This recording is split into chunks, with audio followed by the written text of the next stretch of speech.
welcome to Mingus Marauder Football along with Jackie Bessler. I'm Zach Calandra. Welcome along. A big game tonight for the Marauders as they start section play against an old familiar foe, a former Grand Canyon region opponent, the Bradshaw Mountain Bears. Quick little trip to the other side of the hill, Jackie, and the Marauders get rolling here in the section. Well, the Yavapai Cup has begun. In fact, Mingus will again play both Bradshaw as well as Prescott later on in the season. In fact, the last game of the season, and Mingus really starts their second season here. Usually you call second season is when you get to the playoffs. However, section play is important because whoever takes the section has an automatic bid to playoffs, Zach.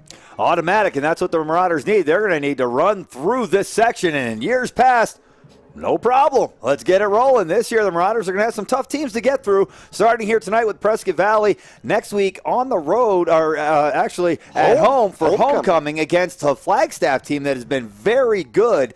So that's another section game. Then we got Mojave coming up. We've got Coconino. We've got a game against Kingman. We've got the last game of the season, like you mentioned. Well, we got Coco, and then we got the last game of the season against Prescott. So a lot of familiar teams to the Mingus Marauders, and a lot of teams that there shouldn't be a whole lot of surprises.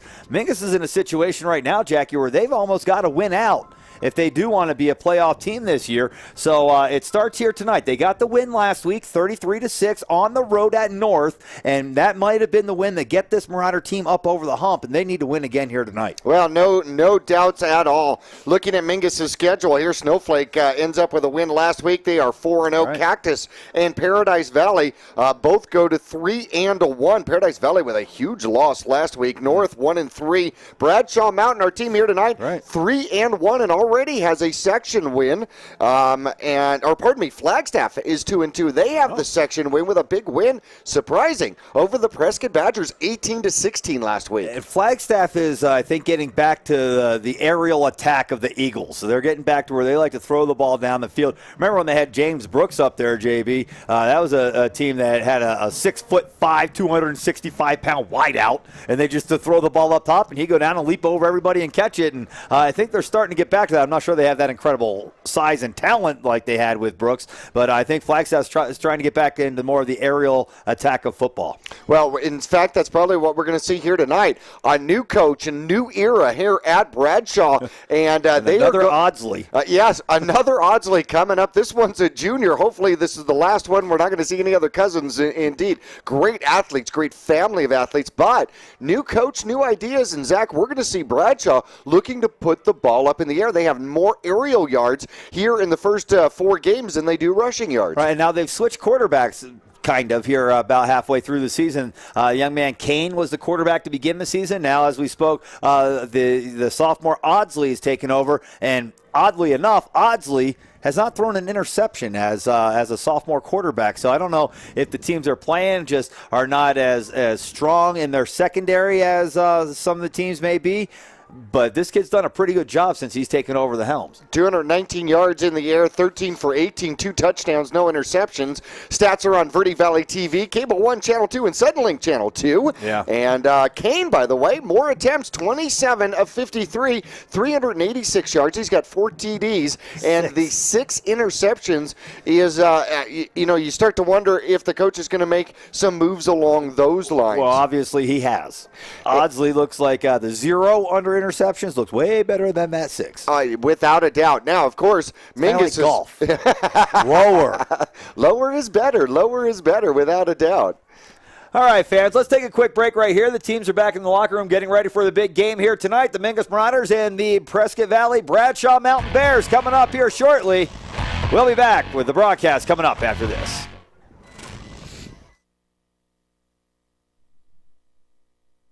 Digitel, a Verizon premium wireless retailer. Come in today for the latest from America's largest and most reliable wireless network, including nationwide unlimited talk from Motorola, LG, Samsung, Apple, and HTC. Find Digitel, your Verizon premium wireless retailer, in the Flagstaff Mall, in Cottonwood at 960 South Main Street, in Payson at 401 North Beeline Highway, and in Prescott with locations in the Prescott Gateway Mall, Willow Crossroads, and the shops at Prescott Gateway. Would you rather recycle like this or like this? Clean Recycling processes over 95% of the materials collected as opposed to under 20% with other processes.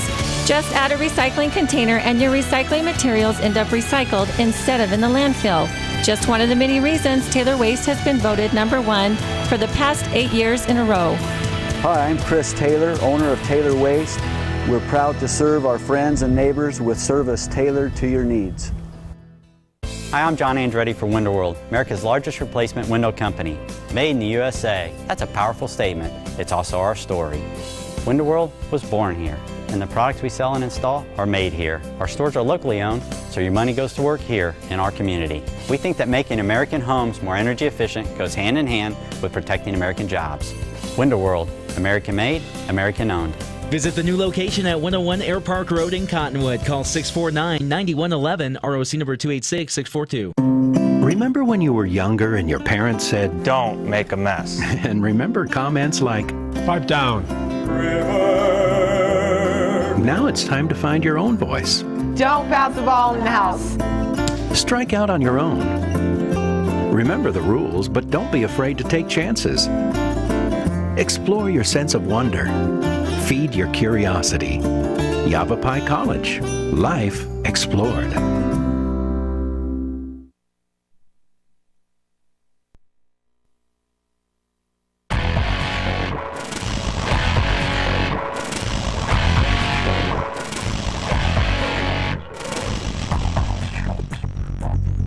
Back at Bradshaw Mountain High School, along with Jackie Bessler, Zach Calandra here with you.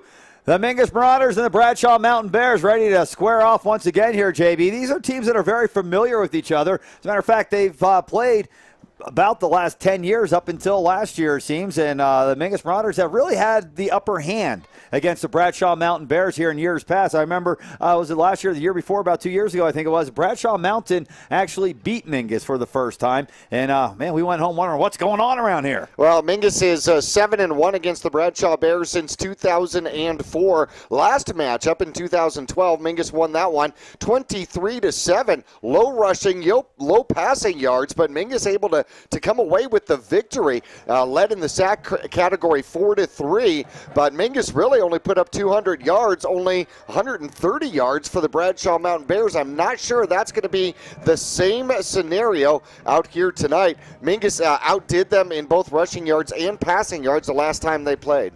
The interesting thing to me, for our fans watching at home, they can see the stats up on the screen there, is that the Marauders had 117 yards passing the last time these teams matched up to only 88 rushing. That's absurd. It's unheard of that the Marauders would have a lot more passing yards than they have rushing yards, and maybe even more absurd is that they only had 88 rushing yards against what must have been a very stout Bear defense that season. Without a doubt, and you know, I expect that Bradshaw is going to be playing Mingus tough here tonight as well, trying to protect their 3-1 record, knowing that this section game is absolutely key to both of their playoff hopes. Yeah. In fact, we want to thank one of our premier sponsors, Digitel, your Verizon premium wireless retailer, offering home phone service for as low as just $20 in Samsung S4s, $199.99 after $50 mail-in rebate. You can find them in Cottonwood next to Suzy Q Market. Wow, that's a good deal. I hear everybody's hot on those things.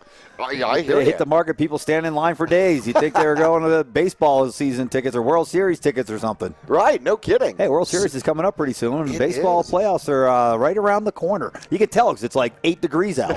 Not quite. It just feels that way as we're in short sleeves in the press box, right?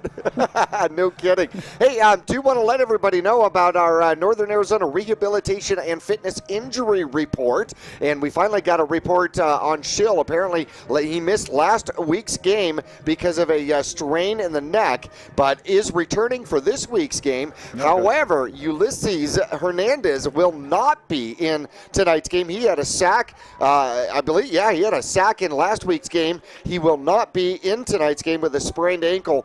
And I talked to him down on the field, and I said, "Are you going to be back?" And he goes, "What, miss homecoming against Flag?" Yeah, oh, no, doubt, I'll be back. Yeah, no kidding about that. Hey, however, I thought Micah Navarez did a nice job punting the ball last week, and a couple times where he had to do that out of the quarterback position, he did a nice job and gave the Marauders favorable field position on a couple of those punts. In fact, he had 2 punts averaging 50 yards. How about that? Yeah, it's amazing what a roll will do. But nonetheless, in the stat book, that's a 50-yard hanger for, 45-second hang time. The time ran out. They didn't get a chance to return it. No, and it bounced out of bounds at the 1. Call me Ray Guy.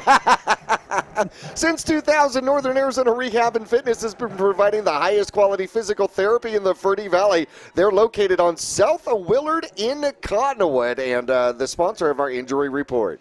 Yeah, and we'd like to thank them, Taryn Walls and his staff. Those great people down there. We've got a great facility and really do a nice job of getting people back going and getting everybody healthy once again. So you get a chance, go down there and check it out. All right, fans, the teams are coming back out on the field now. The Mingus Marauders in their away white uniforms with the red pants and the silver helmets. Bradshaw Mountain Bears, a similar color scheme, except they've got the black uniforms on here at home with the red trim and the black helmets. The referees are coming out on the field. We're getting ready to get this thing started. We're glad to have you along. Remember, next week is homecoming, so come on out. Mingus High School, the Flagstaff Eagles are going to be in town as a homecoming opponent, so come on out and check that one out as we watch the quarterbacks Navarez and Karen warming up before this big battle. Let's take a quick break. We'll be back to Bradshaw Mountain High School for Mingus Marauder football coming up here after this.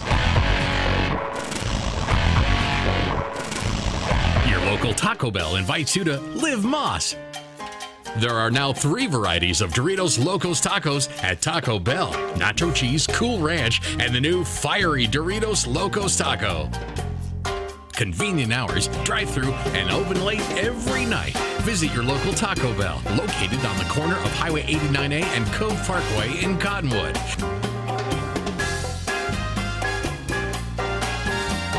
Taco Bell. Live Moss.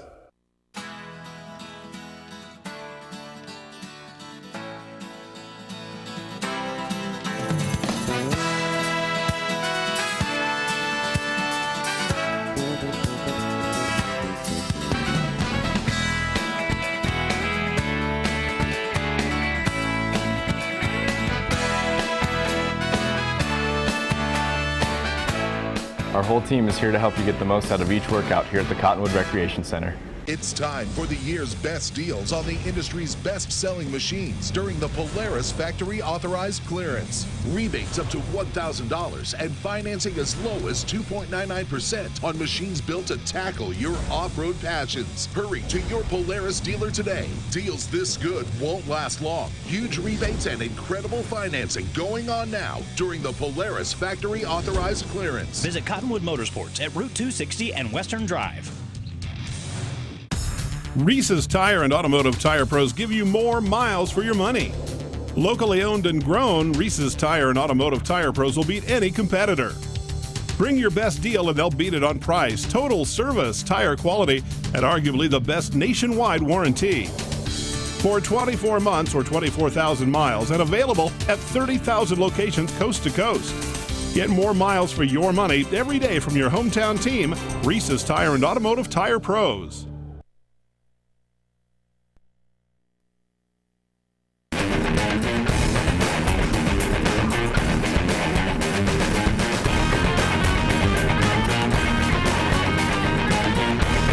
Back at Bradshaw Mountain High School, along with Jackie Bessler, the teams are out on the field and getting ready for this ball game here tonight, and we're set for a good one here with the Marauders and the Bears. In fact, if by chance you're not coming across the hill, I got a solution for you. How about Vinny's Pizza and the Marauder Special? You got the large pizza, the knots, the 4 drinks. It's the family special, just $20. And if you go down to the Safeway Shopping Center, they're not there. No, they are in the Clemenceau Plaza. In fact, they have the corner of the Clemenceau Plaza, which is right off of 6th Street and 89A, the bypass. If you're watching Channel 2, there is your outer vision of the new Vinny's New York Chef Pizzeria. And we want to say hello to Vinny and all his staff down there at Vinny's, probably tuning in tonight's game. You would imagine so. I would hope so. Oh, my goodness. And if he isn't, then we'll have to get that fixed. No doubts about it. Hey, so far this season, the Mingus Marauders putting up some stats of their own, and not too bad. Navarra started off with 169 passing yards in the first game, and from that point forward, he is now 27 of 51 for 368 yards, 2 touchdowns, 4 interceptions. Favorite receiver with 11 receptions, 202 yards is a Rios out there, and Mingus has 790 rushing yards, 1,158 yards from the line of scrimmage altogether. Lead rusher is Dakota Hanks, 49 carries, 259 yards in last week, breaking one out there, 85 yards, which is number one in Division III for longest run from the line of scrimmage. Kitchen, by the way, 15 carries, 106 yards, and of all the teams, Zach, that are reporting to Max Preps and AIA all of their stats, Kitchen is number 2 in sacks in Division III tackles. Thank you. Could be sacks. One of them was 55 tackles on the season, number 2 in all of Division III. I'm impressed with Rios' 18 yards per reception. That's pretty good. That's getting it done. The Marauders might need to look to open it up a little bit more themselves with the passing attack. See if they can get that ball outside to Rios. I'd like to see Navarez have a good game here tonight, Jackie. He needs to hone in his passes. He can't be overthrowing receivers. If the Marauders are going to have any chance, it's all going to ride on Navarez being able to lead this team down the field and score points. I have no doubts about it. Mingus finally got into the sack column, got in the takeaway column as they finally went. Our pick of the week. Yeah, I know. We had 2 of them, which was absolutely fantastic. But they had 3 takeaways last week against North, which now brings their turnover ratio to a more reasonable -1 on the season. Oh, yeah, let's turn that around. Get that turned around here tonight, and that'd be a good sign for Mingus. It would be indeed. All right, fans, the teams are out on the field. We are going to take a final quick break here, and we'll be back with the opening kickoff coming up after this.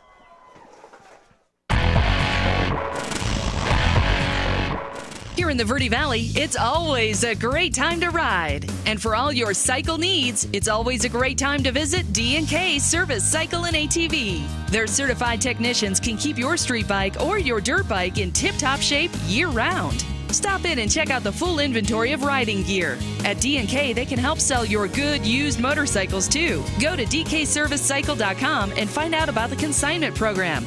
D&K Service Cycle and ATV in Cottonwood, a quarter-mile south of Walmart. 2 things we can count on every year: a new set of tax rules and great weather here in northern Arizona. Jackson Hewitt Tax Service, locally owned and operated by Lewis Rice since 1997, is here for you all year long. Your neighborhood Jackson Hewitt Tax Office will help you in all of your taxing situations. Electronic filing is always free with your tax preparation at Jackson Hewitt Tax Service. Get more in return. Call 1-800-234-1040 for an office near you. Back at Bradshaw Mountain High School, the Mingus Marauders will kick off to start the game, which means Mingus will have the ball to start the second half. Jacobo boots it away. It's deep and into the end zone, and the Bears start 1st and 10 at their own 20-yard line. Quarterback Audsley takes a snap and looks to hand off, going to the right side. The left side of that Marauder defense stacking it up and knocking them down for a short gain. It looked like it was the tailback that time, number 4, which is Carter Thompson with the carry. And he got a couple of yards, and the Bears will set up now 2nd down and 8. Well, Mingus, good defense out there. They're running just one back in the backfield with Audsley. Here's a snap. Quarterback looking to throw out in the flat left-hand side. Screen pass is complete. A gain of about 4 yards across the 25 out to the 26 or 7-yard line, depending on the spot. And it'll bring up 3rd down and manageable, long 2 here for the Bradshaw Mountain Bears. Number 10 on the reception out there, and I think we're going to see an awful lot of that. And back to the line, hurry-up offense again. Yeah, we've seen a lot of teams in this hurry-up. Here's the quick snap, and quarterback is going to run it. Now he's going to pitch the option, and a gain of about 3, and that's enough for a 1st down. And, Jackie, they do have Jarrett Kane in at quarterback, so Kane gets the nod here over Audsley tonight. Let's see how long that lasts. And back to the line of scrimmage. Here comes Kane and the Bears. 1 back to his right side, 2 on the right, 2 on the left. Here's the handoff to the fullback, and the Marauders chop them down at the line of scrimmage and end up pushing them back. Good contact that time. Levi Collins was in there. The initial hit by the Marauders was 72, and that, of course, is Alec Eppinger. 2nd down and a loss of 2 makes it 12. 1 back in the backfield. 2 receivers on the left, working from the near hash mark on the Marauder side of the field. Here's a snap. Kane, 3-step drop, throwing, and it's batted down by Eppinger. Well, the big fella made a good play on that last run, and this time he gets up and Kalis Campbell style swats it away, bringing up 3rd down and long now for the Bears. This is a time the Marauders can pin back their ears on defense, JB, and come and get you. Well, those big paws just got in the way, did they not, Zach? Now they bring in Audsley at quarterback. Number 1 is in the game on 3rd down and long. Fullback to his right side. Here come the Marauders with pressure. Audsley rolls right, pump fake. Audsley throws on the run. Got a man down the field. It's tipped in the air by the Marauders and into the hands of the Bears, and unable to come up with a grab and a turnover. Well, it's not a turnover on downs, but it will bring up 4th down and 12. And you can see some of the Marauders here are starting to get a little fired up. Looks like those might be some of the offensive linemen. Can't wait to get out there on the field, JB. That's a good sign. Indeed it is. Looking to punt the ball away are the Bears, and I believe it's Shane Sorrells to punt it away. Sorrells standing at his 20, and the punt is up and nearly blocked by the Marauders. Got to be Kitchen that was down there. And now the ball rolls right by Rios, who for a second looked like he was going to pick it up on the roll, and then he lost his footing and was able to maneuver his body away of the ball as to not cause a turnover. Well, the first hop was the candy hop. The second hop was the one that goes through the shortstop's legs. The get out of the way hop. Yep, he did. All of a sudden, he was calling out to himself, poison, poison, right? Ball stops at the 18-yard line where the Marauders will take over. 1st and 10 with 10-10 left in the opening quarter. Mingus with the ball for the first time tonight. Defense holds. And Micah Navarez in at quarterback for the Marauders. He's got one back in the backfield. Double wingback formation, and they'll hand off to Hanks going to the left-hand side. Hanks across the 20, out near the 21-yard line. A gain of 3 on 1st down. And the Marauders will run the play in from the sideline with Rios. Once again, Hanks had the biggest run from scrimmage last week against North, 85 yards and the touchdown. And that is the biggest run for Division III football in Arizona. I'll tell you, Trevor Galloway has been getting some minutes out here. The freshman for the Marauders played extensively last week. He's back in at a wide-out position now. And looking to run, Navarez is going to keep it himself. He's caught at the – oh, then we got a real late hit. And no flag. Man, that was way after the play and the whistles, but no flag on that one. A Marauder was knocked down late. Run by Navarez is a decent one. Out to about the 27-yard line where the Marauders are faced with 3rd down and about a yard. Well, good run out there, and we saw half the Mingus Marauder football team throwing the air flag trying to help. Kitchen and Galloway split wide to the right. The Marauders are going to run up the middle with the fullback for a 1st down, and it's Dakota Hanks with the carry out across the 30 to about the 32-yard line. So the Marauders run 3 plays, pick up a 1st down, and now they've got it at their own 32, 1st and 10. Well, great execution there. They only needed 1, and, well, that's all they were going for, Zach. 3 minutes into the ball game, Marauders opening drive. Looking to capitalize and get some points. Navarez, lineman down, drops 5 steps, looks right, throws right, has a man on the right. It's Kitchen. He's got 11 yards, maybe 12 after the second effort, out across the 42, 43-yard line. Looks like they're going to mark him at the 44. 1st down and 10, Mingus. Here for our fans at home, you can see Navarez drops back, looks right, throws right. Kitchen with the grab and a couple extra yards after the catch. Back-to-back 1st downs now for the Marauders. They're working on the near hash mark in front of the Marauder bench, heading out near midfield now. One back in the backfield, double wingback formations. Kitchen in motion, handoff to Hanks going to the left side. And he's got a couple more yards out to about the 46 or 7-yard line. Looks like they may mark him at the 47, and that would be a gain of 3. Well, what's been so important about this drive, Zach, it's all been positive yardage. It's not like they're only getting 1. They're getting 2, 3, 4 at a time, then a bigger play. Yeah, right. That's something that we haven't seen. That's called sustaining a drive. It is. 2nd down and officially 7 on the scoreboard. We'll go with that. 8:08 left to go in the opening quarter. Handoff going to sweep to the left-hand side to Kitchen. Kitchen with a blocker out in front of him. It's Hanks, and he'll be run down. Going to the sideline, but at about midfield, they're going to mark him across midfield to the 49-yard line of the Bears. They need to get down to the Bear 46, so they've got about 3 yards, a long 3 to go. Well, I thought that was a great play call because the Bears brought everybody. They had 10 in the box, so Mingus just trying to get around to the outside if that's what you're going to give us. Here's the big 3rd down play. See if the Marauders can keep the drive alive. Lineman gets set. Here's the snap. Navarre's looking to throw. He's under pressure immediately. Now he's going to run. He's got a first down. Can he hold the ball? Looked like he may have lost it there, but he held on and picked up a big first down for the Marauders. Micah Navarre, good play that time. He was under immediate pressure, broke up the play, but he used his athleticism to be able to scamper to the outside and pick up the first down for Mingus. You can see the pressure from number 56 immediately. Well, great job evading it, feeling it, and then he didn't even try to make the throw, Zach. Immediately just tucked it and ran. It got blown up before it got out of the backfield. Two receivers on the left. Hanks gets the handoff going to the left, and he's just going to bang forward. Two hands wrapped around the pigskin, and he battles inside the 40, where he's marked down between the 40 and the 39-yard line, bringing up 2nd down and 7 now for the Marauders. Well, so far the Mingus Marauders have put together a 42-yard drive and have stained it well. Running some clock, too. 2nd down and 7. Double wingback formation. Man in motion is Kitchen. They're going to hand it Kitchen. Sweeping to the left-hand side. He's got Hanks out in front. Hanks takes the initial defender, and then Kitchen gets hit and knocked out of bounds.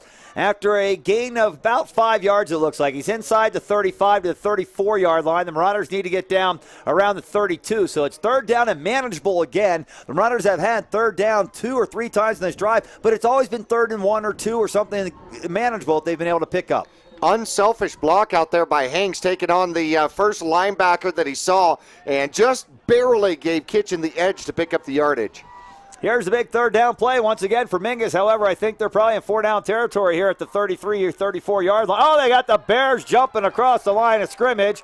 The Bears are pointing. That's usually a pretty good indication that I did it.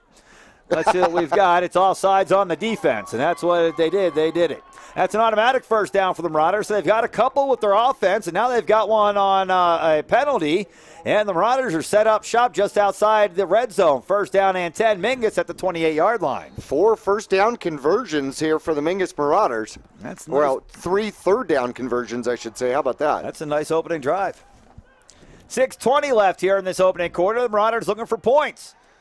Man in motion from left to right. Handoff going up the middle. Nowhere to run that time for Hanks, JB. There's the first time we saw the Marauders go backwards, and I think Hanks is going to lose a yard all the way back to the 29. Well, great pursuit in there, and it looks like Audsley leads it, number 1 for Bradshaw Mountain. Yep, Colton Audsley, a junior, 5'8", 160 pounds, and they have been just run blitzing those linebackers. Well, old number 1 for Mingus Mountain is in the game. Anthony Broyle is getting ready to see some hard running coming up here. 2nd down and 12 for the Marauders. Navarre is looking right. Man in motion is Broyles, and the handoff is... Man, I hope he handed it off. Oh, no, he didn't. Navarre has the ball, and he is getting mugged back around the 36-yard line. A flag did come in, and we may have had a face mask. That was 3-on-none, or 3-on-1, and he's number 7. The flag is for a face mask, and let's see. It's either, I'd have to imagine it's a 15-yard variety. And Marauders would get an automatic 1st down on the play. Well, if they mark it from there, however, Jackie, which is the 36-yard line, the Marauders need to get down to the 17. So they might not get a 1st down here, no. What is that, a 5-yard? That looks like the 5-yard accidental. Is that what they did? Well, I don't know. I mean, they gave him 8 yards. So... maybe they split the difference. he didn't actually mean it. So, yeah. But the important thing for Mingus is that the down remains the same. Yep. So they get some yardage out of it, and now it's 2nd down and 10, where it was just 2nd down and 12. Here's a pass going to the left-hand side to Broyles. Broyles makes the grab and then tries to split 2 defenders that collapse on him at the 25-yard line and brings up 3rd down. Now here's the 3rd and long for Mingus. 3rd and about 7, almost 8 yards here on this one. Well, this will be their longest attempt, Zach. As you made mention, it's all been shorter conversions, but Mingus is within striking distance. I'm thinking if they pick up 5 or 6 here, it doesn't matter. They're going to go for it on 4th down. No, I agree. Especially with the way JJ was booting the ball here earlier. He looks like he's ready to go here tonight. But I think the Marauders are going to go for it if they miss it here. But Navarre is going to look to run. Navarre slips the defender inside the 20-yard line. He's still chugging along, and he's going to be really close. He's down inside the 20 to about the 18, and I thought the head's linesman was telling him to move the sticks. He was just telling the down marker guy to get down there, and it's 4th and less than 1, I'd say. Well, that's exactly what they needed, and that's what he got. I mean, not that he didn't pick up the first down, but made it a much more manageable 4th down conversion. Now you can go all sorts of different directions. I wouldn't be surprised to see Kitchen with a little misdirection. Yeah, go a little play action here and throw it up over the top to Rios in the end zone. 4th down and 1. The Marauders spread them out. One back in the backfield. It's Hanks, and Navarez has it himself. Navarez to the 10. Navarez trying to get outside. He does to the 5. Lowers his head, and he's buried at the 5-yard line. A big run on 4th down and 1. Navarez picks up about 10 or 12 yards, and the Marauders now have it 1st down and goal at the 5-yard line. Great job by Navarez. Good blocking scheme, but he's got to get rid of one bear right here. Gets out of the bear trap, and number 9 slips right off the ankle. He had the 1st down at that point already, though, Zach. And the Marauders look to capitalize on this opening drive here. 1st down and goal. Mingus from the 5-yard line. Here's the snap and the handoff going right. It's Broyles to the end zone. He's in. Touchdown! Anthony Broyles, old number 1, bangs it in there for the Mingus Marauders. And the Marauders strike first. 6-0 here in the opening quarter of play. 3:39 left on the clock in the first quarter. And Broyles puts the Marauders on the board. Zach, I got to give that an AOA kind of move. That was definitely an act of aggression on Broyles' part. Jacobo, the left-footed kicker in to attempt the extra point. Quarterback Navarez, the holder. Snap's good. Hold is good. The kick, however, is no good. Wide to the left, and the Marauders settle for 6. But, hey, it's better than 3. It's better than none. We'll be back with the Marauders on top. 6-0 and kicking off right after this. Digitel, a Verizon premium wireless retailer. Come in today for the latest from America's largest and most reliable wireless network, including nationwide unlimited talk from Motorola, LG, Samsung, Apple, and HTC. Find Digitel, your Verizon premium wireless retailer, in the Flagstaff Mall, in Cottonwood at 960 South Main Street, in Payson at 401 North Beeline Highway, and in Prescott with locations in the Prescott Gateway Mall, Willow Crossroads, and the shops at Prescott Gateway.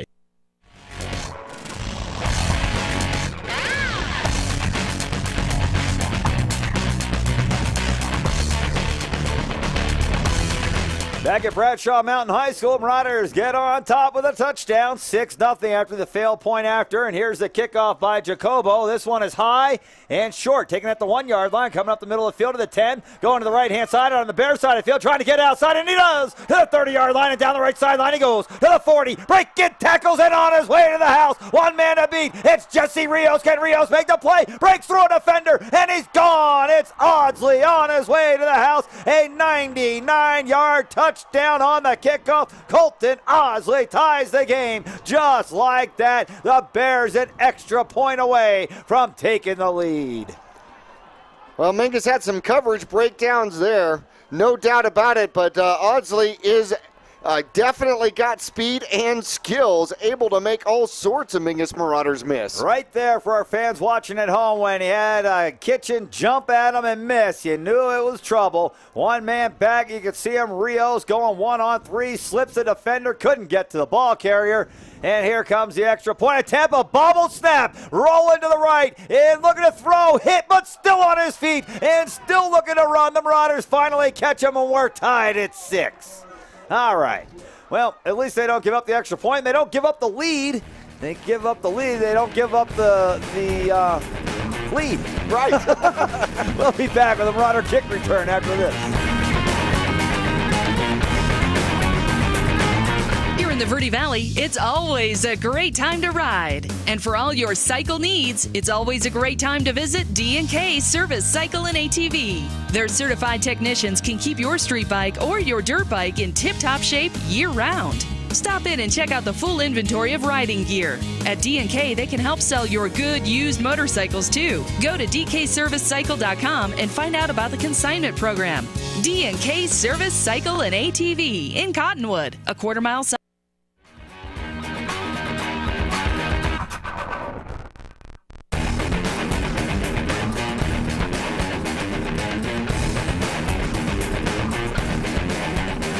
Back at Bradshaw Mountain, the Mingus Marauders have the ball. They march down the field on, what was it, Jackie? 82-yard touchdown drive, and then the ensuing kickoff is returned 99 yards by Colton Audsley. Extra point failed, and we're tied at 6. 3:20 left, opening quarter of play. We'll see the Bears kick off for the first time tonight. The Marauders have Rios and it looks like Hanks possibly back deep to receive. And here's the kick. A line drive bounces at the 35. It's taken by the Marauders at the 12. It's Kitchen with the ball. Kitchen down the middle. Kitchen breaks the tackle. Still on his feet. Bears trying to tackle the ball. Kitchen won't let him. And he's down at the 40. Good field position here for the Mingus Marauders to start their second drive of the game. The first one ended with points. Let's see if they can do the same here. Well, Audsley running the ball has 22 carries, 349 yards, and 4 touchdowns. However, he has 2 punt returns for touchdowns this season. Now he adds a kickoff return to his repertoire. He's a threat. Yeah, I would say so. First down and 10, Mingus. Navarez looking things over, looking left, looking right. Lineman set. Here's a snap. Handoff coming to the right. And it's Hanks, the fullback, with a couple. And not much to do after that. Didn't get a great block that time on that side and got a couple yards. Well, it looks like they're going to give him progress out to about the 43. It's going to be a gain of 3 on the play. He's got 6 carries, 15 yards, so he has been Mr. Consistent. Mm-hmm. He's been up the middle a lot. He's waiting for that one big breaker. Second down and 7 now for the Marauders. Double wing formation, Story in motion, and Navarre's going to pitch to Story, who bobbles it, picks it up again, lowers his head and runs forward. I'm not sure he made it back to the line of scrimmage. Looks like he lost about half a yard. So bring up third down and a long 7 now here for Mingus. Well, not necessarily a wise pitch at that particular point, but I don't think Navarro's had much of a chance. No. Yeah, it was well defensed out there by the Bradshaw Bears. Third down and long now for the Marauders. Opening drive saw 3 third downs. They were all short and able to pick up, easily picked up by the Marauders. Here's a third down and long. Navarre's maybe in a throwing situation. Here's a snap. Navarre's 3-step drop, looking up top, going deep down the right-hand side, looking for Kitchen. He doesn't even know the ball is coming, and it falls incomplete, well out to the right-hand side. The Marauders now looking in 3 and out as it's 4th down and 7. Not what they wanted to do, as the Mingus Marauders took 7 minutes or so to finally, or 8 minutes to score in the first drive, and Audsley took, 22 seconds to score. Not long. Yeah. And that's Audsley back now to return the punt. The Marauders, of course, with Navarez in as the punter, so they could have a little trickery. Navarez with a low line drive punt, and it will bounce out of bounds somewhere around the 22-3. Looks like they're going to mark it at the 23-yard line. So not bad, and kept it away from Audsley, which I think is the most important thing. Yeah, Navarez did exactly what he needed to do, which was get it over the line. Yeah, but not much. Not by much. Yeah, that whole punt didn't get more than about 10 feet up in the air. No, but it was effective. It was a solid line drive. It was, and that's what we always tell him, hit a gap, right? Yeah, he got good wood on it. First down and 10, Bears now. Score tied at 6. They're going to go with a full house formation here. 2 backs right on either side of the quarterback, and he's going to hand off, running to the left-hand side, trying to get outside. The Marauders pushing him sideline to sideline and down at the 21. Here's a flag, comes in way after the play. And let's see what the official's going to call here. The referee is the one that threw the flag, and it's going to be against the Bears. I think it may have been holding. Rios made the tackle. And it looked like Angel Gonzalez, if I was correct, number 35 with the run. Well, it may have been. I thought it was number 11. Jose Carlos. 11, all right. Now, I'm pretty sure that the referee called holding here, and the Marauders would accept that. It'll remain first down, but it's 1st and 20 instead of 2nd and 7. Move the ball all the way back to the 9. Now Mingus is smelling turnover time. Yeah, huh? Boy, got to bring a little pressure here. Bears trying to spread him out. 4 wideouts in the formation. 1 running back next to the quarterback to his right. Quarterback taps the ground. Fumble on the snap. It's in the end zone, and the Marauders cover him up for a safety.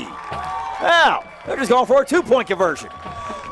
snap was fumbled between the legs of the quarterback, and it rolls all the way into the end zone. The quarterback wisely, JB, said, I'll give up 2, I'm not giving up 7, and he just jumped on the ball right there, took the safety instead of giving the Marauders a chance to jump on it for a touchdown. I don't know if you noticed, but Kane touched the ground just before the snap, almost like that's where he wanted the snap. That's exactly where he put the snap. Hit his spot. Right. That's where you clap, right here, right? Oh, my goodness. Well, Mingus will take the 2 points and, more importantly, get the ball back. Get the ball back on the free kick. Now, ordinarily on a free kick, you punt. However, we've noticed here in high school football, they like to kick it. And that's what they're going to do. Ordinarily, your punters, I guess, at the upper level, have the ability to not only punt it far, but give you plenty of hang time so you can make sure you get down there for no return. Yes, exactly. And that's, or more importantly, keep it away from the dangerous person on the field.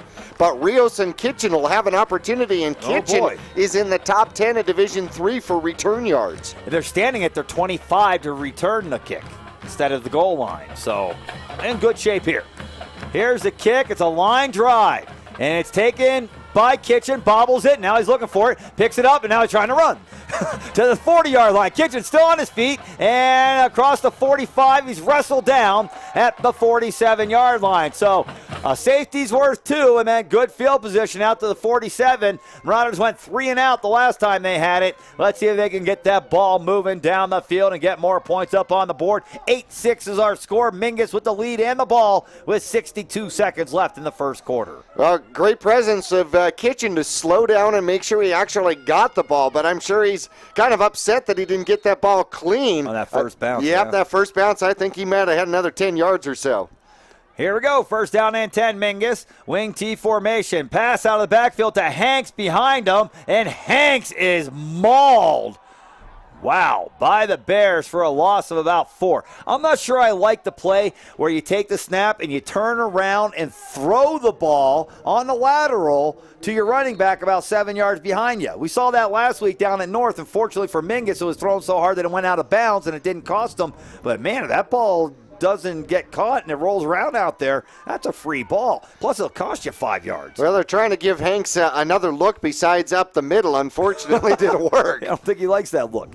Here comes a sweep to the right-hand side to Helsel. Helsel, following his blockers, sees the end of the line there, lowers his head and gets a few. All the way out to midfield. Looks like they're going to mark him right on the 50-yard line. So it's a gain of about 7 on that carry, and it brings up third down, but third and workable. Not really manageable, but workable. Third and about 6, maybe 7 here. Well, Helsel, that's his first run for the day on the season so far, running the ball 21 carries, 65 yards. And that may be and is the end of the opening quarter of play. 8-6 is the score. We will be back with second quarter action. The Marauders on the march will return after this.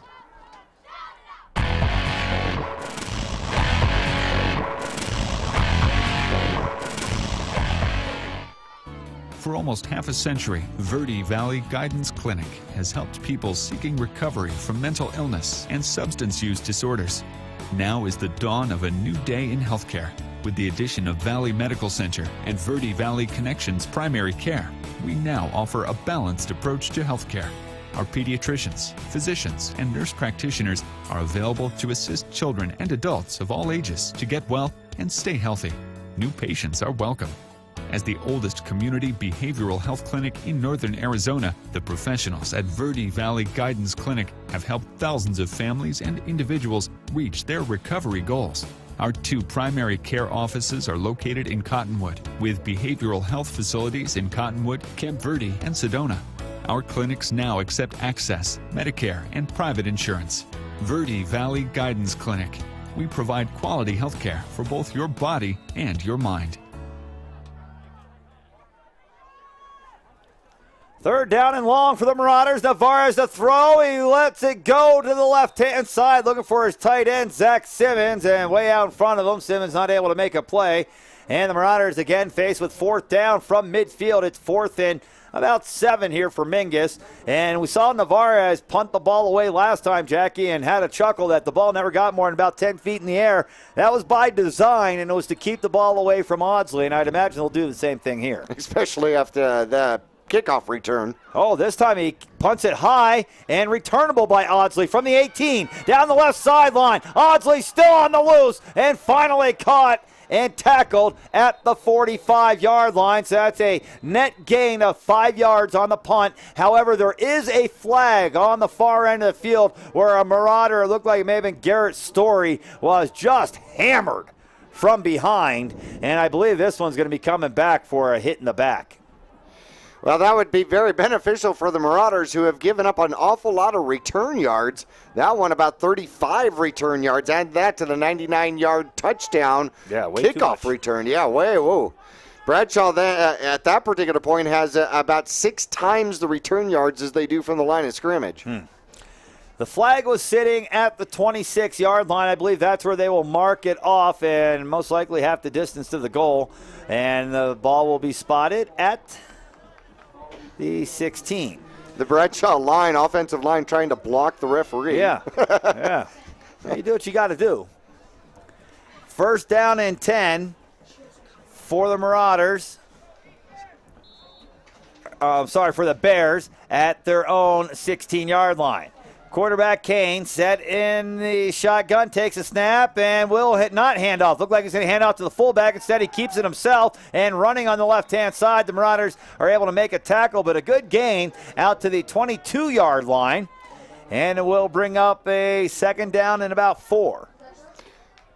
Well, let's see. Kane doesn't have an awful lot of running yards during the early part of the season, so he'll take advantage of those. And Kane in trouble now as he's flushed out of the pocket, and wisely just puts that one up in the air and throws it away and saves possession for his team. It will now be third down and 4, so the Bears will have something manageable to work with here. And the Marauders got a little pressure that time, JB. Good to see them running around in the backfield chasing the quarterback around. Well, not only that, but the snap went over his head. I don't know if you caught that one, Zach, and he had to chase it down. Third down and 4 now. And awaiting the snap, the Marauders looking to bring pressure. Kane rolls right, throws right, has a man open on the right, and the tackle is made immediately by Mingus, and this will depend on the spot as to whether or not the Bears will be faced with fourth and very short or a first down. And the referee is blowing his whistle and stopping the clock, and they may be bringing the sticks out to take a look. Fortunately, the sticks are on this side of the field, so they won't have to go very far. That helps, doesn't it? They put fourth down up on the down marker, so that may be a good early indicator. And they bring out the sticks, and it is fourth down by about 3 inches, it looks like. Well, now do the Bears take a chance here with 11:13 left to go in the opening half, down 8-6, to go for it on 4th and inches from their own 23-yard line? I guess we're going to find out. The referees bring out the sticks to mark the ball, and it is just inches away from a first down. Now, how bold do you get to be, huh? Let's see what they're going to do here. They're lined up to punt. I would not put a fake out of line of reason here. Snap it right there to that kid in the middle of the wall, and just have him run forward. Marauders got to block the middle here. Awaiting the snap. There's a snap, and the punt is off. So they do not go for it on 4th and an inch from their 23. A high end-over-end punt that will take a bare bounce, and a good one. Down to the 21-yard line, where it will be down by the Bears, and the Marauders take over with 11:01 left in the opening half. 8-6 is our score. Mingus with the football back. 1st and 10 from their own 21. Well, great stop by the Mingus Marauders, and just got it just inches short as Carson Anderson caught the third down conversion attempt. What a tackle by the Marauders. I don't see who did it, but man, he saved them by a couple inches. Absolutely. That could have been a drive sustainer for the Bears. Instead, Mingus gets the ball back with a 2-point lead. Let's add to it. First down and 10, Mingus working from the near hash mark, going from right to left across your radio dial. Micah Navarez is in at quarterback for Mingus. And here's a snap. They're going to go to Helsel to the right side. Helsel with Hanks out in front of him. And there's a flag comes flying in. Helsel goes flying back. And he'll lose a yard on the carry. And I think that flag's probably going to cost some Riders 10 more. Well, the cut back lane was not there.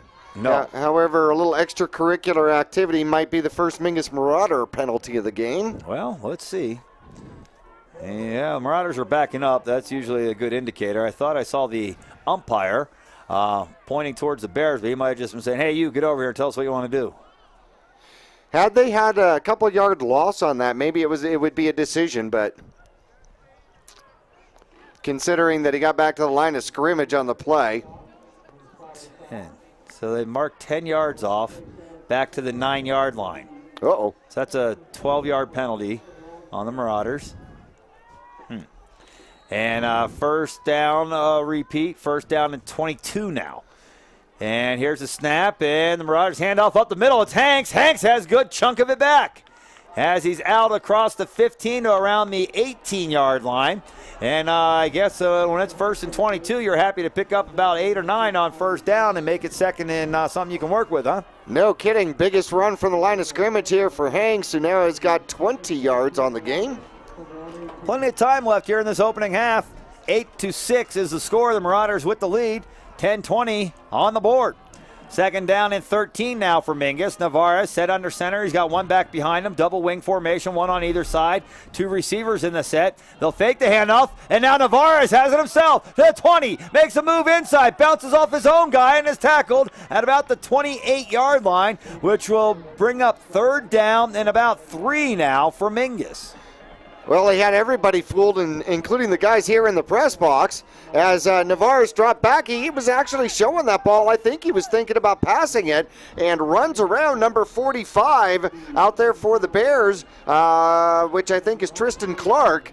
Or pardon me, no, 45 other side. How about Evan Wood? And almost got to the first down. Well, Woody. Third down and 5 here for the Marauders. 4 on the board. We'll go that. 9:30 left, opening half. Navarez with Kitchen in motion will keep it himself again up the middle. He's got a first down and room to run. Navarez tackled out around the 40-yard line. Big run that time by the Marauders senior quarterback to pick up a first down on 3rd and long. And Mingus right back in business out across the 41. Well, they'll pick up 15 yards, needed 5, and got the extra. Great blocking scheme by the Mingus Marauders, and an awesome pancake block by one of the linemen who caught a bear on the wrong side of the line trying to catch up with the play. First down and 10, Mingus now working from the far hash mark. Navarez set under center. One back behind him, man in motion again is Kitchen. Here's the rollout to the left. Look at throw deep down the field, and he's gonna be, oh boy, turned into a defender that time. Good play by the Mingus Marauders. Looks like Jesse Rios. The pass was short, the defender had it. He went up to make the interception, and Rios came from behind and ripped the ball out of his hands. And then it looked like he may have had a chance as he's going to the ground to catch it again, but comes up incomplete, fortunately for Mingus. Yeah, I saw one of those on the top 10 worst plays of the week. One of the defensive backs intercepted the ball, dropped it right into the hands of the receiver. Yeah, so right. Almost happened again. Second down and 10 now. Mingus on the incompletion on first. Handoff to Helsel, and Helsel running up between the tackles, JB. You don't see him do that very often. Took off to the right and then cut it back up the middle. And he got about 4 yards. Looks like they're marking right at the 45-yard line, which brings up third down and 6 now for Mingus. Well, let's give him a different look besides just Dakota Hanks going up the middle. Helsel now has 11 yards on 2 carries. And sometimes if that's where you see the hole, you're going to make that quick left turn. Mixing it up. Third down and 6. Navarez looks left, looks right.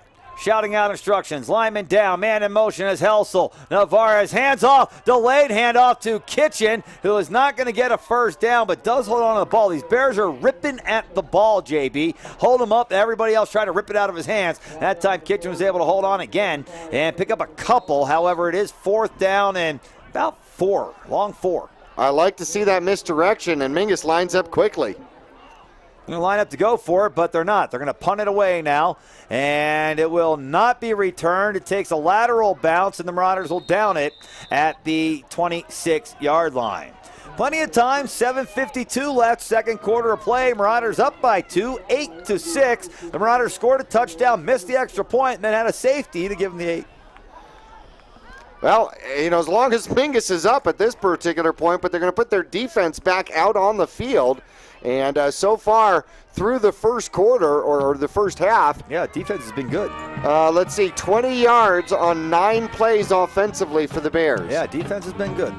Awaiting the snap, Kane in the shotgun. No back there. Well, he's got one back next to him. And he's going to hand off to him. It's old number 11 again. And he breaks a tackle, trying to get outside. He does get outside. Still breaking tackles. Running down the sideline. Zach Simmons dives at the end and brings him down, but not before a long run that time by Jose Carlos. Senior tailback, 5'6", 164. Made a couple of Marauders miss. And then he was in business down that left sideline. Just delayed handoff and watch the holes develop. There's no planned hole on that play.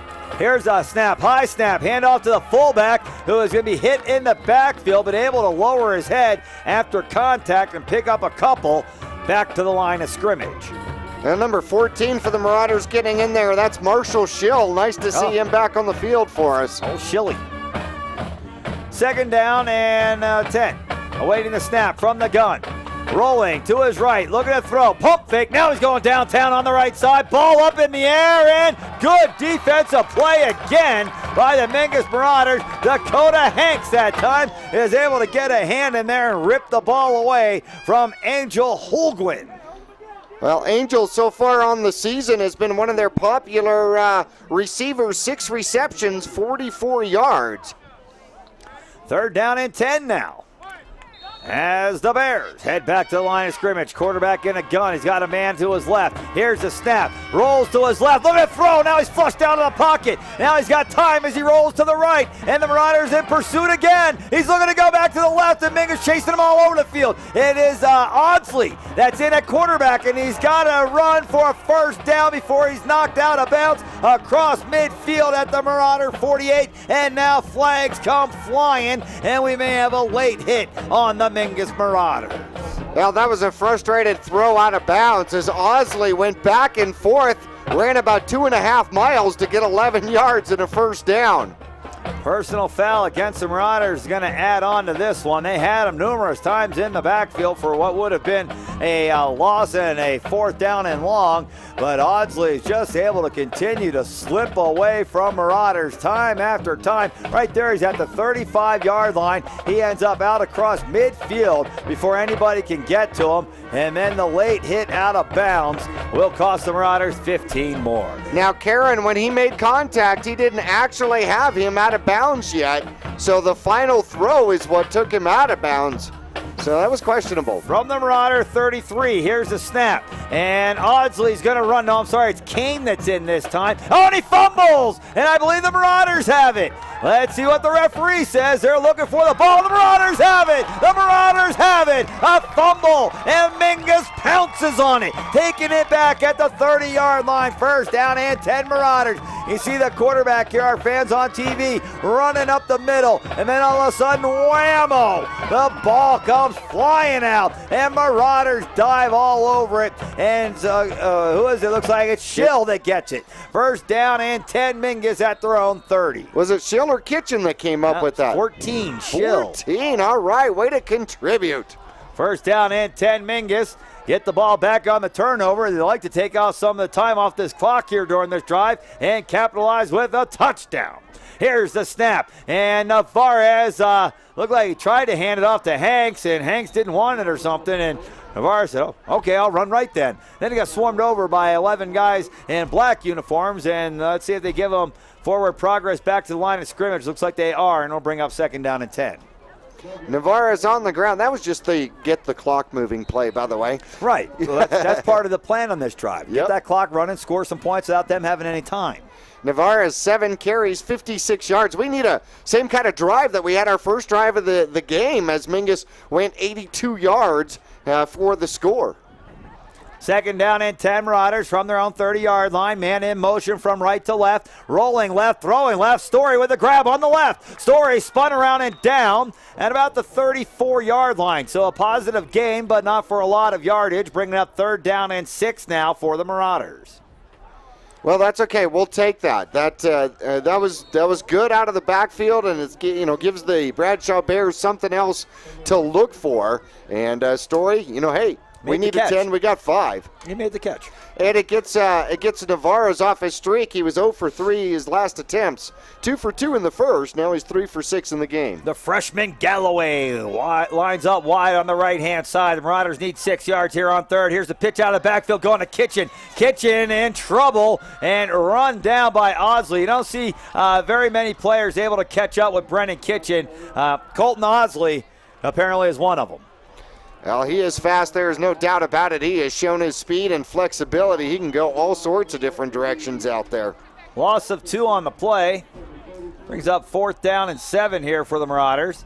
And they will look to punt the ball away. Oddsley, the dangerous one, back deep to return the punt. And here is the punt. It will take a good Marauder bounce. Oddsley, no, it's not Oddsley either. Oh, there's a good big block in the back. No call. The return man still on his feet and finally brought down. Now here comes, he's still on his feet and breaking away. Somebody tackle him. And finally, they tackle him out around the 38-yard line. Flags on the play. It's going to be late hit. It's going to be hit in the back. It's going to be all kinds of stuff. A Marauder, Felix Vera, rolling around on the ground. He gets up and heads off to the sideline. I don't think he's very happy that the Bears are going to be heading back. That flag sitting at the 21-yard line. That's going to be a half the distance of the goal. And the Marauders' defense will have a little real estate behind them with 4:53 left to go in the half. With the poor tackling there, you start to wonder whether or not Mingus saw the flag and just started hacking for the ball. Yeah, well, right. Knowing that the play was coming back anyway. If he scores a touchdown and comes back, right, he'll tackle the ball. So if we snag the ball out, we say no to the penalty and take the ball.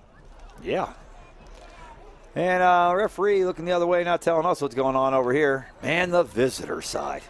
It's like being Charlie Brown. A redheaded stepchild again. Why do they always got to be redheaded? Sorry, Zach. You don't take that personal, do you? Not a stepchild. Okay, there you go. From the 11-yard line, the Bears will start their possession. 8-6, the Marauders lead with 4:53 left to go in the first half. Bears, now you got to see who's in at quarterback. It looks like it's going to be Kane, number 3 in at quarterback. And awaiting the snap from his 5-yard line in the gun. Taps the ground. Good snap this time. Then immediately throws to the left, and it's in and out of the hands of the intended receiver. Looks like it was Logan Wallace that was the receiver that time. And incomplete brings up 2nd down and 10. And Mingus likes that because if you can stop them here and make them punt, you're going to have good field possession with still some time on the clock and 3 timeouts to work with. Well, Kane so far on the game is 2 for 6 and 8 yards. Awaiting a snap, and Kane looks to the right this time. Oh, boy, Levi Collins got his hands on that one and deflected. If he's able to come up with a grab on that one, JB, he's 2 steps from the end zone. No kidding. I pretty much guarantee you when he dreamt about this last night, he got both paws and the ball on that one. But nonetheless, a little bit taller. Great job disrupting that play. 3rd down and 10 now. Quarterback looking to throw down the left side, and it is, almost intercepted by Kitchen, but it falls incomplete, which brings up 4th down and 10. Clock stopped. That was a drive that took off about 7 seconds on 3 incompletions, and the Marauders are looking to get the ball back near midfield somewhere with 4:45 and 3 timeouts to work with. This has played out as well as the Marauders could have hoped, with the exception of a 99-yard kickoff return for a touchdown. Well, I'm pretty much sure if that's Rios or Kitchen out there returning, they're not thinking about anything else but putting this ball in the end zone. I'm pretty sure that's Kitchen. It is Kitchen, and they'll take it at the Bear 48. And to the right side of the field he goes, trying to beat the defense to the sideline. Now cuts it back up and gets what he can, and it's a return of 10 to the Bear 38. 4:31 left to go here in the second quarter. 8-6, the Marauders with the lead, and they start their drive 1st and 10 from the Bear 38-yard line. Got to come away with some points on this one. Well, got to throw this in, although we've only made 1 attempt during the course of the season. Jacobo has the distance, no doubts about it. So if Mingus took time off the clock and still got somewhere around that 20-yard line, you think they might go for it? You'd think. Because 5 points is a heck of a lot better than a 5-point lead would be better than 2 going into halftime. Sure would. Up by more than a field goal. 1 back in the backfield, man in motion. It's Story in motion. The guy in the backfield gets a carry. I have to say it's Hanks. He's got a yard. And another flag. Oh, another flag. Right at where he was tackled. Let's see what they got on this one. Referee's got his back to us. We've got holding on Mingus. That'll back him up. At the tackle? That's interesting. Holding at the point of the tackle? Or do they call it on the tackle? I don't know. Either way, the ball's going backward. And now out of Bears territory. Boy, it sure moved back pretty far, didn't it? Yeah, that was a 15-yarder. Personal foul. Must have been a personal foul on Mingus. Huh. Well, possibly a chop block, possibly a vocal. I don't know. I didn't see a chop block. Yeah, they went 15 yards. And a repeat of second down. Here's a snap, and the Marauders will hand off to the left. Actually, it will not be a repeat of second down. It will be second down. It must have been after the tackle. So the play counted, and then the penalty was added on, and now it's third down and forever. Third down, and well, they say 11 on the board, and that's not right. Looks like it's more like about 21. I think we're missing a numeral in the tens column. Yeah, I'm pretty sure. Well, now they got 22 up there, so we'll go with that. There we go. Now the Marauders want to take some more time off the clock. They want to get the Bears back with the ball with time. Third down at 22. Here's the snap. Navarez drop it back. Look at the throw. A screen over the middle, and it's intercepted. Or did it hit the ground? Oh, no. 22 came up with the ball, and it got batted back at the line of scrimmage. And they let him go jailbreak and didn't throw the ball far enough over the top of the guys they let jailbreak. He tipped it up in the air, and they made a diving reception. And it's a loss all the way back to the Marauder 40-yard line, where the Bears take over first down and 10 with 3:43 left to go in the half. Now, with the ball on the Marauder side of the field, the Bears want to go into the locker room with the lead. Here's the snap. Well, maybe. Here's the snap, and Kane looking left, pump faking left. Kane hitting the backfield, breaks free, throws down the left-hand side. Ball's in the air and caught. No! Dislodged from the ball was the receiver that time. Tanner Karen came in and just absolutely drilled Logan Wallace, and Wallace coughed up the pigskin down around the 10. Great job out there, and great concentration. Mingus missing it. Schill missing the sack out there, and Karen playing more of a safety position, came across and disassociated the ball from the carrier. Second down and 10. Kane from the gun takes a snap, rolls to the right. On the optional, pitch to the fullback, hitting the backfield. Now he's going to bang forward, breaking Marauder tackles down the field is Shane Sorrells, and Sorrells, 6 foot 225, can add a little bang for your buck, and he picked up a good gain of about 5 yards, bringing up third down and 5 here for the Bears. That is a big boy, is it not? Yeah, 225. He's got a little junk in the trunk. Here's the snap. Looking to go to the left-hand side. Oh, it's Audsley in a quarterback, and he'll pitch it to Sorrells. And Sorrells is down at the 31-yard line, short of a first down, and brings up fourth down now for the Bears with 2:50 left to go here in this opening half. The Marauders on top 8-6. Well, this is absolutely key and crucial for both squads here. For the Fourth and 1. Yeah, this might be the biggest play of the game so far. Audsley in at quarterback from the shotgun with Sorrells next to him on the right. Here's a snap. Hand off to Sorrells to the left-hand side. He's got a first down inside the 30. He'll be tackled at the 28. Well, they're just going beef right now, out-muscling the Mingus Marauders defensively. Hurry up right now. Audsley in at quarterback. Bears back to the line of scrimmage. Clock at 2:30 and counting.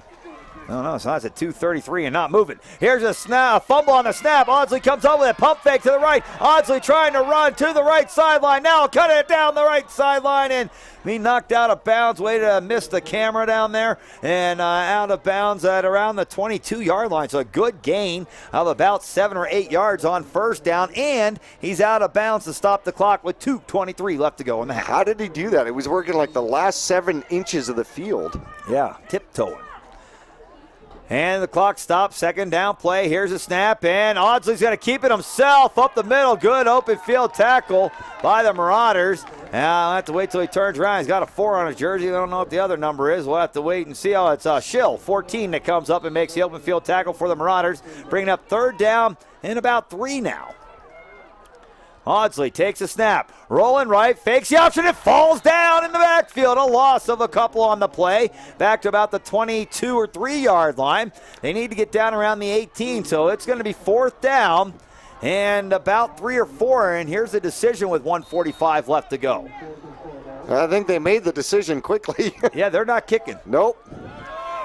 4th down and about 3. They bring Kane back in at quarterback. Takes a snap. Look at the throw. Kane now tucks the run, and he's tackled it short of a 1st down. Wow, good job. Schill once again gets in there and makes a play along with Eppinger and Pete Kelly, it looks like. And the Marauders were able to stop them on downs. And now they have the ball with 1:32 left to go in the half and 3 timeouts to work with. 1st down and 10. Mingus from their own 25. More importantly, got the ball back and did not give up points after the turnover deep in their own territory. Right, with the lead.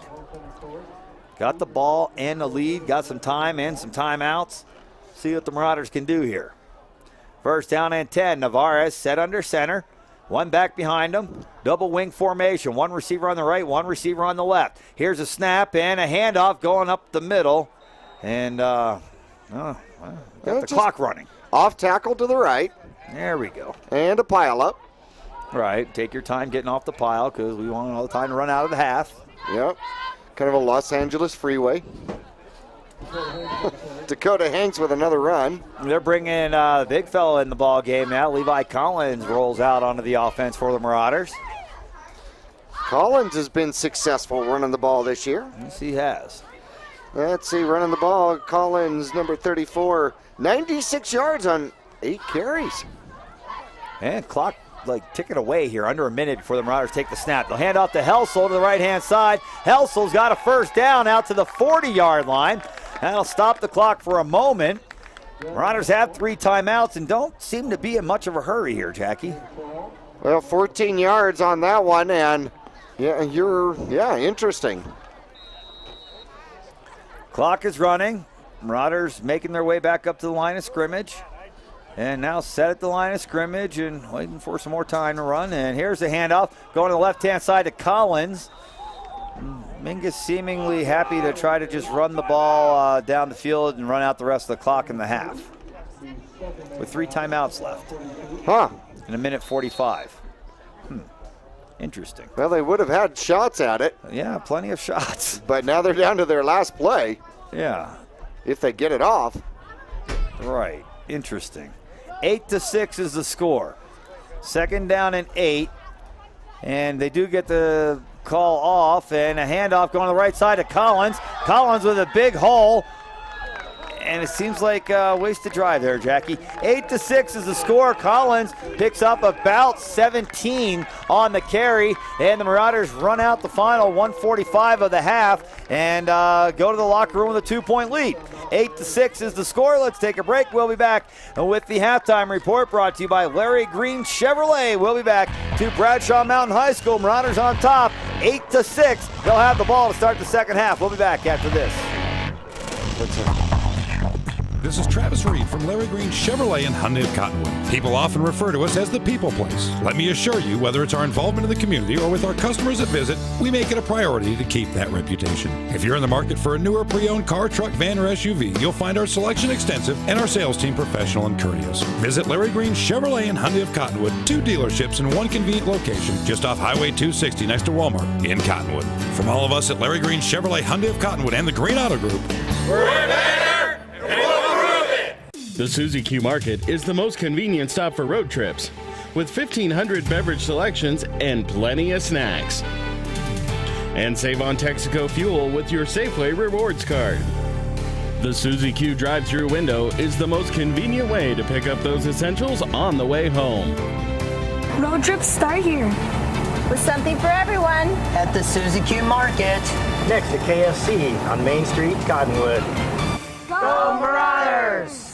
Think back to all those rules you heard growing up. Don't get dirty. You'll always remember those rules. Don't run with scissors. Now, not only can you bend some of those rules, don't talk to strangers. You can turn them into a career. Keep your hands to yourself. Imagine your possibilities. So when you want to expand your job skills or explore a new career path, don't be afraid to take some chances. Push your boundaries. Trust in your abilities. Yavapai College. Life explored. Service, convenience, price. Taylor Waste is locally owned and voted #1 in residential garbage collection for the past 8 years in a row. And right now, new customers will enjoy 2 months free service with your switch to Taylor Waste. Add an extra container and take part in Taylor Waste's popular clean recycling program as well. Hi, I'm Chris Taylor, owner of Taylor Waste. We're proud to serve our friends and neighbors with service tailored to your needs.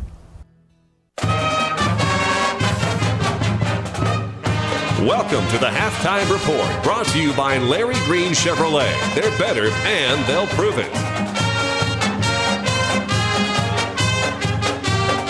In just a moment, we'll have a recap of the first half, including Marauder highlights, scores, and stats. Now, let's head back live to the press box. Here's Zach Calandra.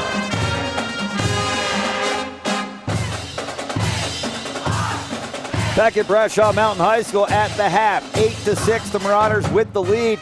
A little curious there at the end of the half, JB. The Marauders get the ball back with 1:45 left on the clock and 3 timeouts, and seemingly run the ball 3 times to run out the rest of the clock and go to the locker room with a 2-point lead.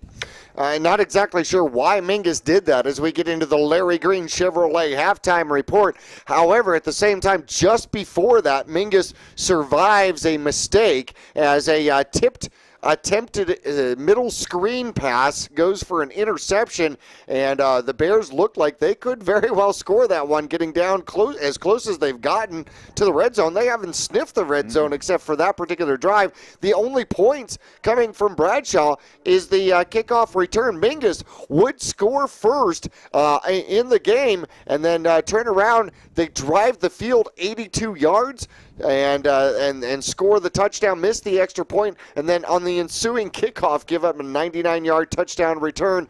And then other than the safety, that's been all the scoring for this game altogether. Well, the Marauders' defense has been really good. The offense has given up the ball a couple times in their own territory. The defense hasn't given up any points. The Marauders' defense has done their job here so far tonight. It's the offense that, they came out and went 82 yards on their opening drive and haven't really been able to get into the end zone. Obviously, haven't been able to score. They've been able to move the ball a little bit. They just haven't been able to put together another sustainable drive to get them on the board again. Well, we were talking about the last time. In fact, in the pregame report brought to you by Digitel, we were talking about how last time these two squads met, it was 23-7, and we were amazed that Mingus had less than 200 yards, 88 yards rushing, on the ground. Exactly, 117 in the air. However, Bradshaw only had like 120 yards from the line of scrimmage during the course of the whole game, so it was really a defensive battle between the 40s, and first half of this one looks like it's trying to set up to be about the same. Yeah, kind of the same thing. 8-6 here at the half. The Marauders scored a touchdown, missed the extra point. The Bears ensuing kickoff, 99 yards for a touchdown, missed the extra point. Well, they didn't miss it. Theirs was botched. It was rolling around. The holder picked it up and tried to run around. The Marauders were finally tackled, and the Marauders actually missed the extra point to the left. But then the Bears get the ball back, and the Marauders force them into a penalty, and they get back to about their 5-yard line, and then a botched snap rolls between the quarterback's legs into the end zone, and there's the Marauders right there to make a play. Or the quarterback jumped on it, but the Marauders were there. The reason he jumped on it is because if he does that, it gives up 2 instead of 7. And the Marauders' defense has done a good job. They do have the ball to start the second half of play. So maybe they'll come up with something here at halftime to be able to come out and have another opening drive that gets them on the board. Well, let's take a look at the first scoring drive for the Mingus Marauders. Once again, I said that it went 82 yards down the field and was capped by the 5-yard run. Broyles, his only carry of the game, and comes with points. Great blocking scheme. I'm going to throw my blocker into him. I'm going to split these guys, and an active aggression puts the Mingus Marauders on the board. The extra point, as you made mention, no good. And then turnaround on the ensuing kickoff. Audsley, just a spectacular return, 99 yards.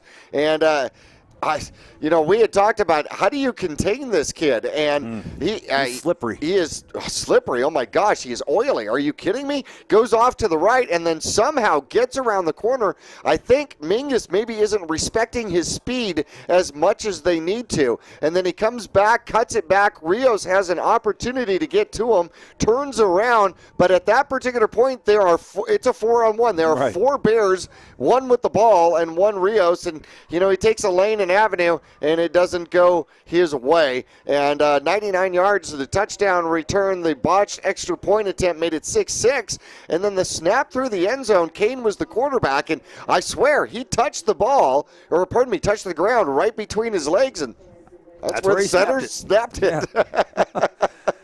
All right, fans. Well, this is the halftime report brought to you by Larry Green Chevrolet. We'd like to thank Larry Green, of course, for being one of our longtime sponsors here of Mingus Marauder football. For our fans watching at home, there's the safety. You can see the ball just goes right between his legs. The Marauders jump on it.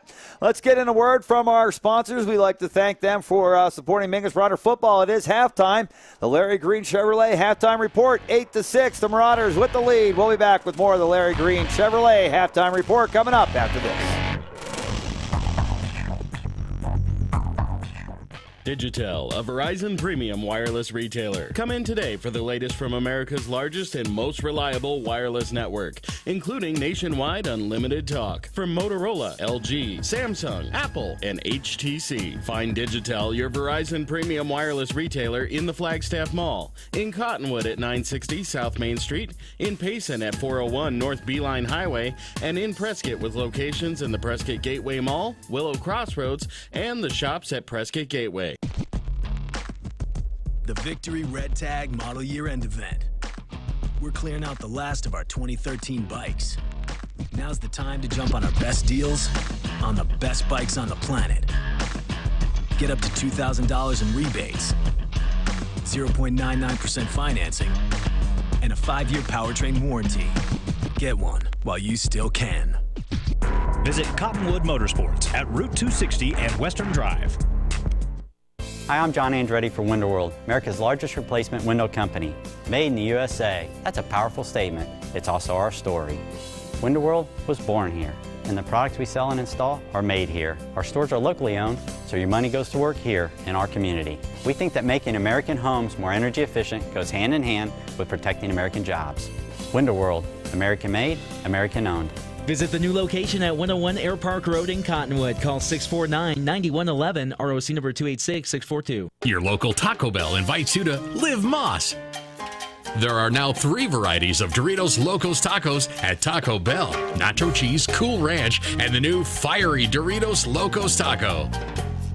Convenient hours, drive-through, and open late every night. Visit your local Taco Bell, located on the corner of Highway 89A and Cove Parkway in Cottonwood.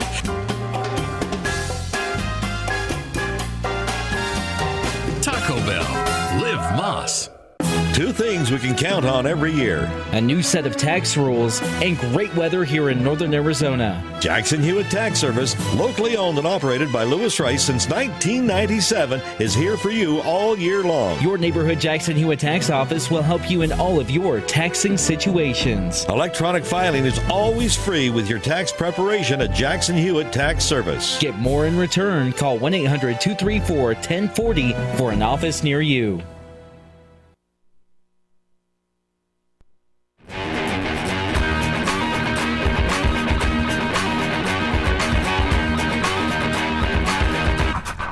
Back at Bradshaw Mountain High School and back-to-back homecomings. Bears out there celebrating homecoming this week. JB, after we saw the North Mustangs last week celebrate their homecoming, and hey, guess what next week is? Homecoming? Marauders homecoming. Can't get away from homecoming. Nothing like extending your halftime by an hour. You know what? 3 homecomings in a row and not a single date. What the heck's wrong? Or cake or anything. You think of all this homecoming stuff coming on, somebody'd have a cake and bring it up to the press box. No kidding. Can we put our order in for next week? Yeah, we want one of those Vinny cakes. There we go. For our homecoming. There we go. I think they're called pies. And if you're right, there you go. And if you have to, you can always stop by and get the Marauders special from Vinny's. Hey, by the way, we want to go ahead and get into some of the stats here in the first half for the Mingus Marauders. Well, the Mingus Marauders with a 2-point lead. Nope, it's football season, not baseball season. Hanks, 11 carries, 25 yards, and Navarez, 7 carries, 56 yards, averaging 8 yards a carry. Only touchdown, a 5-yard run by Broyles out there. And Mingus on the ground here in the first half has really done most of its damage for the Marauders. They've only got let's see. For the Marauders, they've only got 20 yards throwing the ball here in the first half and 139 yards on the ground total. However, while that sounds somewhat weak, the Mingus Marauder defense has held the Bradshaw Bears to 66 yards in the first half, 8 yards in the air and 56 yards on the ground. We won't talk special teams because return yards, the Bears have about 5 times the return yards that they do from the line of scrimmage in the game so far between punts and kickoff returns. You know, it's kind of been a typical Dakota Hanks game. He's got 12 carries for 25 yards. Doesn't sound good just because he hasn't broken one yet. Right, exactly. He adds that 40, 50-yarder in there. All of a sudden, the average goes up a bunch. And that's how Hanks' whole career's been. It's been up the middle for 2, up the middle for 1, up the middle for 2, and the next thing you know, wing, gone for 75, 80 yards. Yeah, and it all depends. I mean, sometimes when they bring all those linebackers, they put 10 on the line, all he needs is a hole about 18 inches wide. Yeah, 'cause he's not that big. And I mean, if he slips through, he is fast, he is slippery, and then it's him and a safety. And how many times have we seen him beat the safety out there? We've had a couple of different opportunities for interceptions for the Mingus Marauders. Had a couple of chances that didn't come through, so we're still waiting for our Larry Green pick of the week, which, of course, this year this week's a good one. 2012 Cadillac SRX Luxury, $33,650. Hey, 26,000, less than 26,500 miles on this. The Larry Green Chevrolet pick of the week. Can't wait for someone to intercept the ball for the Mingus Marauders so that we can throw our pick of the week up there on the screen for all of our wonderful listeners. You can take advantage of that at Larry Green Chevrolet in Cottonwood Rodeo Drive next to Walmart. They're better. They'll prove it.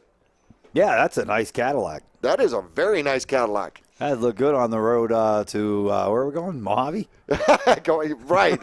Well, I'm going to Williams tomorrow. Yeah. Where are you going? Page. Page. Yes. Well, it must be youth football, huh? Oh, boy, it sure is. All the way to Page. Well, the CMS, the Lobos are at Page at middle school, so you guys won't be the only ones going up. Oh, good. And the Cottonwood Panthers are at Casa Grande. They are on the road as well.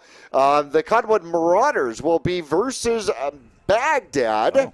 And so the Marauders 2-1 will take on the Razorbacks. The Cottonwood Lobos 0-3. Tough start will be at Page playing the Bobcats. Now the Cottonwood Colts 0-3 will be against Baghdad. That's going to be tough. That's going to be a tough game for them as well. The Bears will be on the road at Page. At least the Colts are at home. The Cottonwood Cardinals are on the road at Williams, who is also 3-0 and looking tough. And Chino Valley has not given up a point this year. Holy cow. And they got a bunch of kids out there like our size. I know. And that scares my son. It scares me. Well, no, I mean, when you go up to the opposing coach and, you've got the 11-year-olds with facial hair, I need to see a birth certificate. Right. Well, the funny thing is my son doesn't care. He figures if they're bigger than that, you just hit them harder. Right. Hit them low. And lower, right, exactly. We're talking about, a 79-pound nose guard.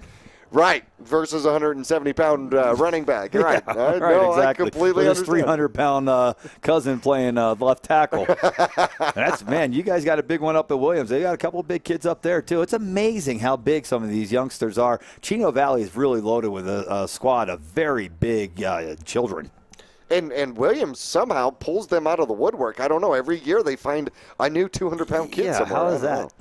I know. I mean, we are talking not high school age. We're talking middle school age. Yeah, they're like 11. Right. Is the oldest that they can be. Right. And then they go up to the Panthers division, which is the major division, 12 through 14. And so there's still a lot of football going on. Only one game at home in Cottonwood. Panthers are playing Casa Grande again? I think it is a different Casa Grande team. Oh, I bet they hope so. Oh. And this is like the third week in a row that they've played Casa Grande. I think they're getting tired of Casa Grande. Well, at that division, they've been looking for games because there's only 3 teams in the division, so they're looking for other games. And well, you would think that a lot of the teams in the Phoenix area would say, hey, we have a chance to go up to Cottonwood where it's only 75 degrees to play football. Let's do that. Right. You would think so, and some have definitely found the opportunity, but and have taken advantage of it. The Panthers have struggled coming out of the gate and looking for a way to bounce back, but I guarantee you they're learning a lot about football. Yeah, well, and if anybody ever has a competition to see who can push a car around the parking lot, they'll win that. All right, fans, this is halftime. It's homecoming for the Bears, and the Marauders are on top. We wouldn't like it any other way. Spoiled the Mustangs homecoming last week. Looking to do the same to the Bears here tonight. 8-6 at the half. Let's take a break. We'll be back with more of the Larry Green Chevrolet halftime report coming up from Bradshaw Mountain High School.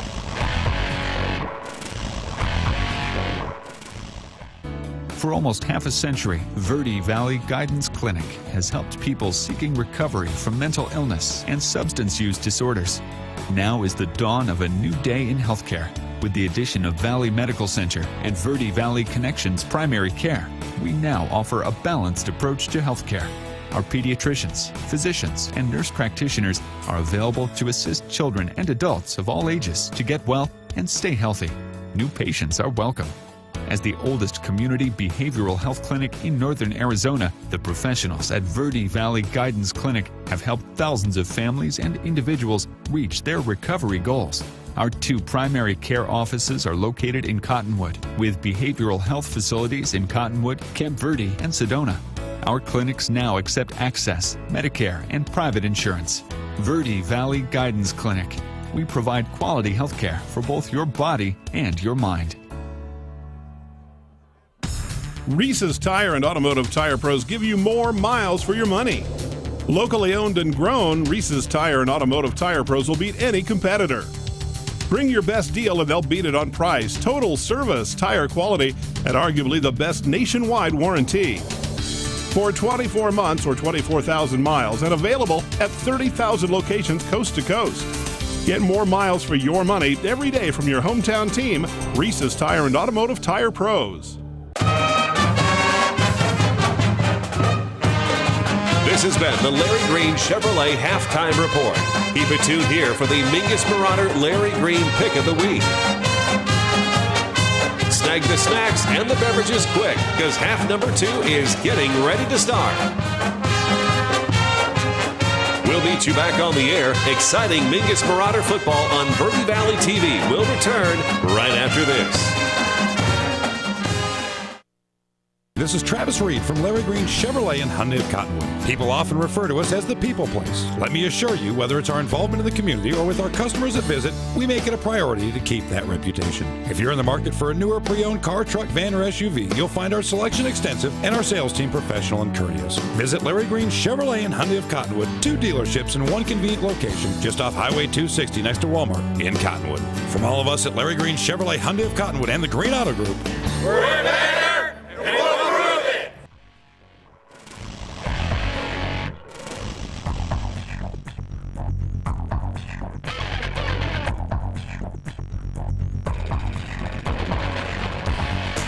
Back at Bradshaw Mountain High School, and just about towards the end of halftime here, the King and Queens, royalty, all that fun stuff are being introduced to the fans here at Bradshaw Mountain High School as we are in our second of 3 in a row, we hope, homecomings, because we don't know what happens when we get to Mojave. We'll get there and we'll see floats and banners flying around that place. Well, I know homecoming stops when Kingman comes to town. I know that one for sure, right? Oh, good. Yeah, unless we're going to double dip. We brought our homecoming on the road. Yeah. That I've never seen. An away homecoming. A homecoming on the road? Yeah. Yeah, no, that would be interesting. And, of course, the Larry Green Chevrolet halftime report here in it's away from home going? Yeah, away from Don't confuse me. That is way too easy. In the Digitel studios here, or press box at Bradshaw Mountain High School. And, of course, Digitel, the premium wireless retailer, is locally owned in Arizona. And you're going to find them at a couple of different locations next to Suzy Q in Cottonwood. That's a good one. And the Prescott Gateway Mall next to Trader Joe's in Prescott and Payson, and 2 locations in Flagstaff. And Mingus, of course, coming up next week back home at Flagstaff. Hey, by the way, let's go ahead and take a look at what some of the other squads did for Mingus. The freshmen won again over the Bradshaw Mountain Bears. In fact, freshmen are pretty good. They have put together quite a rollout here. In fact, freshmen, they are 3-2 now. They won 46-24 in a battle against the Bears on the freshman. They've been winning some blowouts too. They have too. But the JV squad, who is 5-0, won a blowout against Bradshaw. How about 51-6? And got a couple of other things. Is that Blake Upham that's quarterback that team, the JV team? For the JV squad? Probably so. I know I've heard the coaches talking about Upham being a possible future quarterback for the varsity squad coming out. Now, golf, I think I saw golf was on the road. They've got the Bradshaw Invitational coming up, I think. And, of course, other sports cross country is we're underway with that season for the Mingus Marauders. And you know, obviously with all the different sports, they come in different divisions. They don't all have to be Division III. Right. Mingus will actually play some Division II levels. Yeah, and it just depends on which sport it is. Different sports are at different levels or divisions at the same school. Right. It's kind of weird. Right. But it makes perfect sense. And I think, for a team that can compete in football, great, play a higher level. For a team that can compete in cross country, great, play a higher level. If you are awesome in wrestling and haven't been beaten in 6 years, my gosh, go play the bigger schools. Did you hear Clay Matthews the other day when they asked him if he was a dirty player after that hit he had on Colin Kaepernick? No. He said, I'm an awesome player. I'm not a dirty player. I love a guy like that. That's a good That's quote. a guy whose dad played in the NFL for 20 years. His uncle played for 22 years. He got brothers playing. I mean, that's an NFL family right there, the Matthews. Yeah, I tell you get more than one NFL player in a family, and that's we're talking like 5 in that family between uncles and nephews and. Right. Yeah, they're not hurting. No, probably not. And their tax account's probably rather wealthy, too. He's not hurting either. Here come the Marauders back out on the field getting ready for the second half. And Bears are making their way out. They're done with halftime. That didn't take long. It's quick and efficient. I like it. And we're going to take a quick break here, getting a word from our sponsors as the teams warm up and get ready for the second half. We'll be back with the second half kickoff. The Marauders will have the ball with the lead. 8-6 is the score. We'll be back after this.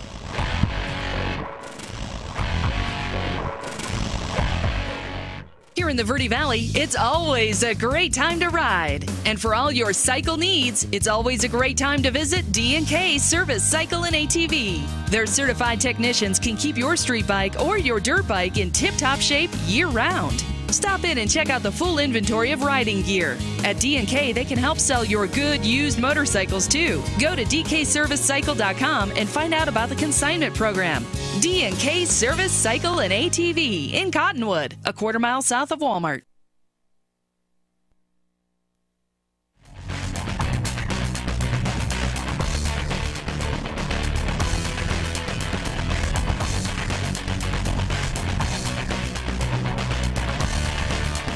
Back in Prescott Valley, along with Jackie Bessler, I'm Zach Calandra. Glad to have you along as we start the second half of play here on the road. The Marauders looking to spoil homecoming for the second time in 2 weeks. As the win last week, 33-6 over North, and tonight 8-6. So in the last at least 6 quarters of play, the Marauders have only given up 12 points. The defense has been very good over the last couple of weeks, and even the last 3 weeks. You take away the team getting worn out, I think, a little bit by the hurry-up offense from Paradise Valley 3 weeks ago. The Marauders had a team that scores 58 points a game with 7 on the board going into the fourth quarter. The Marauder defense has been pretty good. I agree. I think the defense has really grown together and have come together as a squad. Right now, the offense still still trying to find its own and making a few adjustments here and there as we see some players getting shuffled in and out, some players starting to get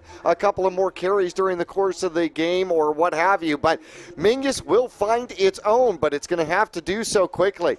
Bradshaw out here today. It sounds like a defensive battle, 8-6, and quite honestly, we haven't had but what? 220 total yards of offense here in the first half. I've seen Peyton Manning do that in 2 drives. Yeah. Unfortunately.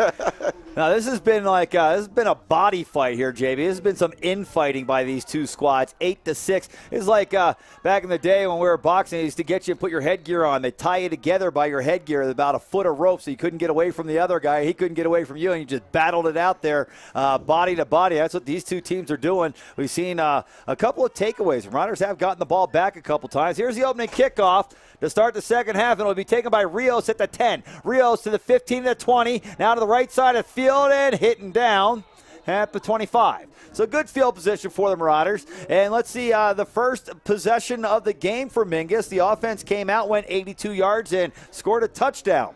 Haven't been in the end zone since, haven't put any points on the board since. See if they can come out of the locker room and game Big Mo again and move this thing down the field. Yeah, that was pretty good coverage out there by the Bears. Everybody stayed in their lanes, and Rios just couldn't find a chip in the armor. First down and 10 to start the second half of play. The Marauders with the ball and a 2-point lead. Here's a snap going to the right-hand side of Broyles. Broyles breaks through the line of scrimmage and chugs down the field, carrying Bears along for a ride across the 35. Broyles with a pickup to the 37-yard line and a good run on first down for the Marauders. Broyles only his second run of the game. That one not going for his touchdown. He went for a touchdown the first time. But coming out of the locker room, Broyles probably got a break and an opportunity to get into that backfield like we were talking about.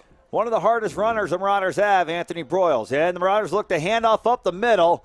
And Dakota Hanks not finding much room up there to work his magic with the football. He's got a yard maybe on the play. Looks like they're going to say no gain, and it brings up second down and 10.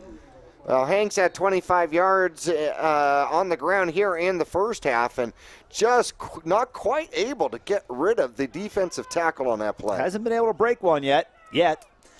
Second down and 10 for the Marauders. Navarez looks to his right. Lineman set, and a handoff coming to Kitchen, sweeping to the left. Kitchen hit at the line. He'll be able to wrestle free for a gain on the play of a couple of yards as Isaac Pena is able to make the tackle. And if not for just the stick-to-itiveness and the extra effort by Kitchen, that one may have gone for a loss. Instead, he's got a yard. Well, the Bears are not respecting the Mingus Marauders' ability or even attempt to pass. And right up to this point, literally had 10 in the box. Third down and 9. Navarez looks right, looks left. Man in motion is Hanks looking to throw. Navarez, 5-step drop, goes up left-hand side, has a man. Hit him right in the hands. But it went right through those hands and out of bounds. And the Marauders will be faced with fourth down and 9, looking to punt the ball away from their own 37-yard line. Well, I believe Rios was looking for that ball to be just a little bit lower and a little easier to control. Now, Mingus was able to do a fairly decent job of punting the ball away from Colton Audsley in the first half. Let's see if they try to do the same here. Navarez, the quarterback and left-footed punter, punts it, takes a Marauder bounce, fumbled by Audsley, picks it up now, makes Hanks miss, looking to get to that right sideline, making more Marauders miss, and then finally the freshman Trevor Galloway gets in there, makes the hit for the Marauders at the 32-yard line, where the Bears will start with their first possession of the second half. I don't know if you've noticed, but most of the time when Audsley gets tackled, it's from somebody from behind. Right. That's because he's doing a lot of east and west and cutting back and forth type of stuff, and it gives defenders a chance to catch him. Well, perhaps, but anybody who is in front of him hasn't been able to catch him. No, they're all looking for their shoelaces. Right.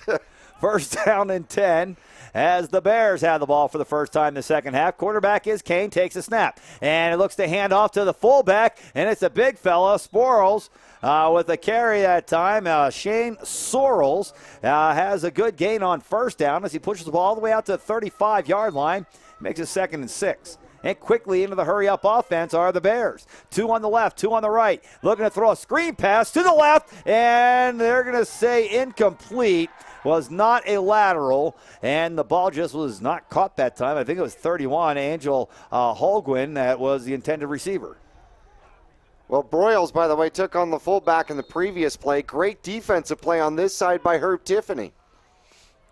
3rd down and 6 now for the Bears from their own 34-yard line. Here's a snap. And Kane looking to throw. Hit as he throws. It's up for grabs, and this man grabs it. Caught at the 30-yard line. Wrestled down at the Marauder 25. Rios with now we got whistles blowing. And officials pointing at each other. For our fans at home, you can see the replay here on your screen. The ball is marked at the Marauder 24.5-yard line. The officials are talking things over here, and looks like we have got a penalty on Mingus. He may have had too many guys on the field. Well, it goes for 41 yards in the pass play, and just like that, the Bears put themselves back into scoring position. In this drive, they have almost as many yards as they did in the first half altogether. And they keep going for that big pass play, and finally they caught one that time. I guess the law of averages says you have to catch one at some point or another. Right, exactly. 1st down and 10. They're going to add the penalty on after the catch, and this moves the ball all the way down to the Marauder 14. Really? Yeah, man, all the way to 14. 1st down and goal, or 1st down and 10 from the 14, working in the red zone. Kane at quarterback. There's a snap. 3-step drop, looking right, throwing right. He's got a man way too high on the right. A hit made by the Marauders after the ball went flying through, and it's no good. Good hit by Mingus. I think that's Tiffany taking out the would-be receiver, who is number 88. And I'll tell you what, that's one thing about this Bears team. I haven't had to look to the second page very much tonight. 88 is a wideout, Casey Huntley. 2nd down and 10 now.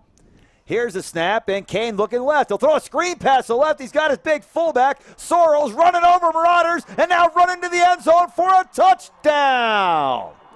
Well, the Bear offense has been non-existent until their first drive of the second half, where they take the ball down the field and score a touchdown with 9:25 left to go in the 3rd quarter and take the lead for the first time here tonight.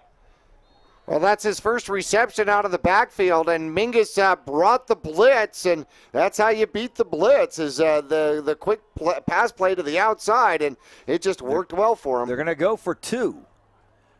And awaiting the snap. There it is. Quarterback rolling right, looking to throw. Now picks it up, looks to run. And now a little jump pass to the right side, and it's complete for a 2-point conversion. Jose Carlos makes the reception, and the Marauders now trail 14-8 with 9:25 left to go here in the 3rd quarter. We'll be back with a Mingus kick return coming up after this.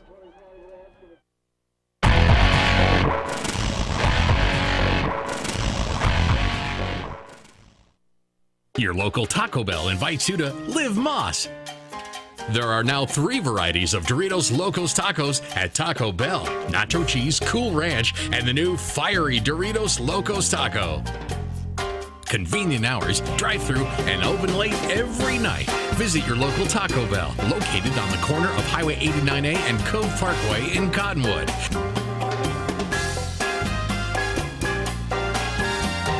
Taco Bell. Live Moss.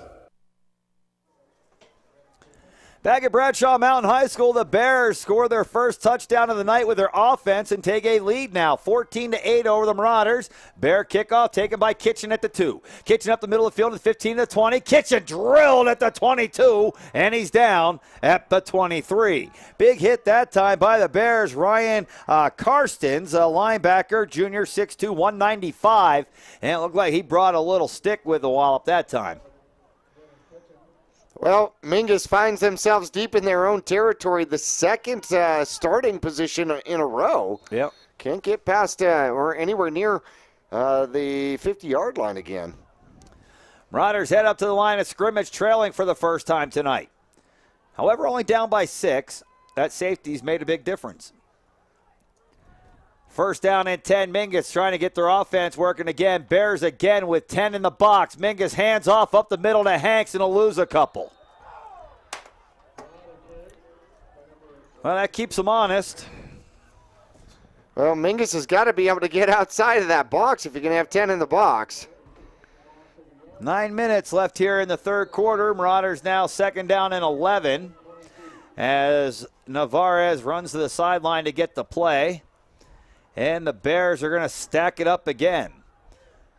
Bears now, well, they've got 4 guys now outside of the box. Everybody else has jumped up in there, and the Marauders are going to try to run to the right side of Broyles. Broyles tripped up at the line, falls forward, and he'll have a gain out to the 27-yard line. It's going to be about 3 or 4 yards, and it's going to bring up third down and a manage. Well, that's actually about a 5 or 6 yard gain. It's going to bring up third down and about 5 here for Mingus. Just off tackle, nothing spectacular or unique about that. Mingus just running inside of the tight end on that side. Here's where the Marauders may be in a passing situation. They haven't looked to throw the ball much tonight. Here's another sweep going right side to Broyles, and Broyles is going to pay for the run, but it may pay dividends with a first down. He got hit in the back hard after he hit the ground, but the official's going to mark the ball out near the 34-yard line. Oh, wait, no, he's not. He's going to mark it out around the 33-yard line, and that's still going to be good enough for a first down. Hard run that time by Broyles, Jackie. We've seen that the last couple of years. He's not scared to lower his shoulder and bring a little punishment of his own. Well, it looked like that's what Bradshaw was counting on with their big fullback, and Mingus trying to counter with their own. First down and 10 Marauders with the ball at their own 33-yard line. Here's a snap, and they're going to go up the middle with Levi Collins. And Collins is met at the line of scrimmage. They're going to give him a yard, it looks like, to maybe the 34-yard line, and it will bring up second down and 9. Collins had 2 carries in the first half for 19 yards. The longest for 17. That was pretty, but it was right at the end of the half against more of a prevent type defense. 7:15 on the clock as the Marauders head to the line of scrimmage, down 14-8, second down and a long 9. Here's a snap, and Navarez looks to hand off, coming back the other way to Kitchen. Kitchen caught in the backfield, and he's down at the 30-yard line. A loss of 4 on the play, and the Marauders now faced with third down and 13. Isaac Pena getting in there, senior, 6 foot, 192 pounds, catching Kitchen, which is, well, you know what, you don't see too many people do that. And we've seen it a couple times tonight. Audsley caught him earlier. Well, Audsley, I think, can catch just about anybody in Division III. Tanner Karen comes in with a play for the Marauders and splits wide to the right-hand side. Navarez looking right. He's got one back in the backfield. Man in motion is Broyles. Here's the snap, and rolling right looking to throw is Navarez. He's got time. Going deep. It looks very short. Karen's going to come back and make the play. I think the referee's going to talk about it, and they're going to say a catch. Tanner Karen goes up between 2 defenders to steal the ball away and pick up a huge first down for the Marauders on a pass which was grossly underthrown. That was all Karen. Absolutely. Definitely Karen. Read the ball better than everybody else and came back to it. First down and 10. Mingus now with a little momentum. Handoff going right side to Broyles, who breaks through the line and then is caught from behind. Looks like number 10, Logan Wallace, having a pretty good game defensively here for these Bears. Well, we don't have a lot of defensive stats here for the Bears, but I got to imagine that he is probably one of their lead tacklers. He is tonight for sure. Bears lead 14-8 over the Marauders here with 5:45 left to go, third quarter. Mingus with the ball, second down and 7 from the Bear 33. Navarez looks to the right, lineman set, man in motion from left to right is Kitchen. Handoff up the middle to Collins, and Collins runs into a big swarm of Bears on that left-hand side of the Marauder line. He's got a couple of yards, but not nearly enough for a first down as they've moved the ball to the 31-yard line. They need to get down to the 26. Well, another important third down conversion. Mingus has actually been pretty good, at least percentage-wise, on third down conversions. I think they're like 7 of 10 here in this game. Most likely 4-down territory for the Marauders on this part of the field from the 31. Navarez takes a snap. Broyles gets the handoff, going right. Broyles lowers his shoulder, and he's going to be short of a first down. He's got about 3 or 4. That was one of those ones where he got through the line, saw there wasn't much room to run, so he just dove forward for what he could, and it's going to be about 2 yards short of a first down. 4th down and 2 now for the Marauders, with Dakota Hanks running the play into the ball game. Key crucial play here for the Marauders. 4th down conversion here gives them another life, and definitely don't want to give the ball back to Bradshaw with a little momentum going. Here's the 4th down and 2 play. It's going to be Navarez on the keeper, and he's going to be hit short of a first down. Well, that is Pena. He had I Spy on the quarterback. We'll see where they mark it, though. Well, the Marauders think they've got it. The officials think we better bring out the sticks. So let's see how that goes. The Marauders pointing first down. He didn't have that far to go. It looked like he was going to get it, and then all of a sudden that big hit from Pena. There was no yards after contact. It was hit and fly backwards after contact. Oh, no, they're not even close. Foot. So the Bears get it on downs. You saw the Marauders stop the Bears on downs. Now the Bears stop the Marauders on downs and take the ball back at their own 27-yard line. The Marauder defense just now making their way out on the field. The Bears offense already set at the line of scrimmage and ready to snap the play. Now Mingus has to come up with another big play from their defense. Spread them out, 4 wides, and quarterback in the shotgun. Kane snaps the ball, hands off to the fullback through the middle of the line, and a couple of yards and not much doing that time for Sorrells. And the clock running, I think, is what the Bears are more important to them right now, is to get that clock running to 4 minutes and counting.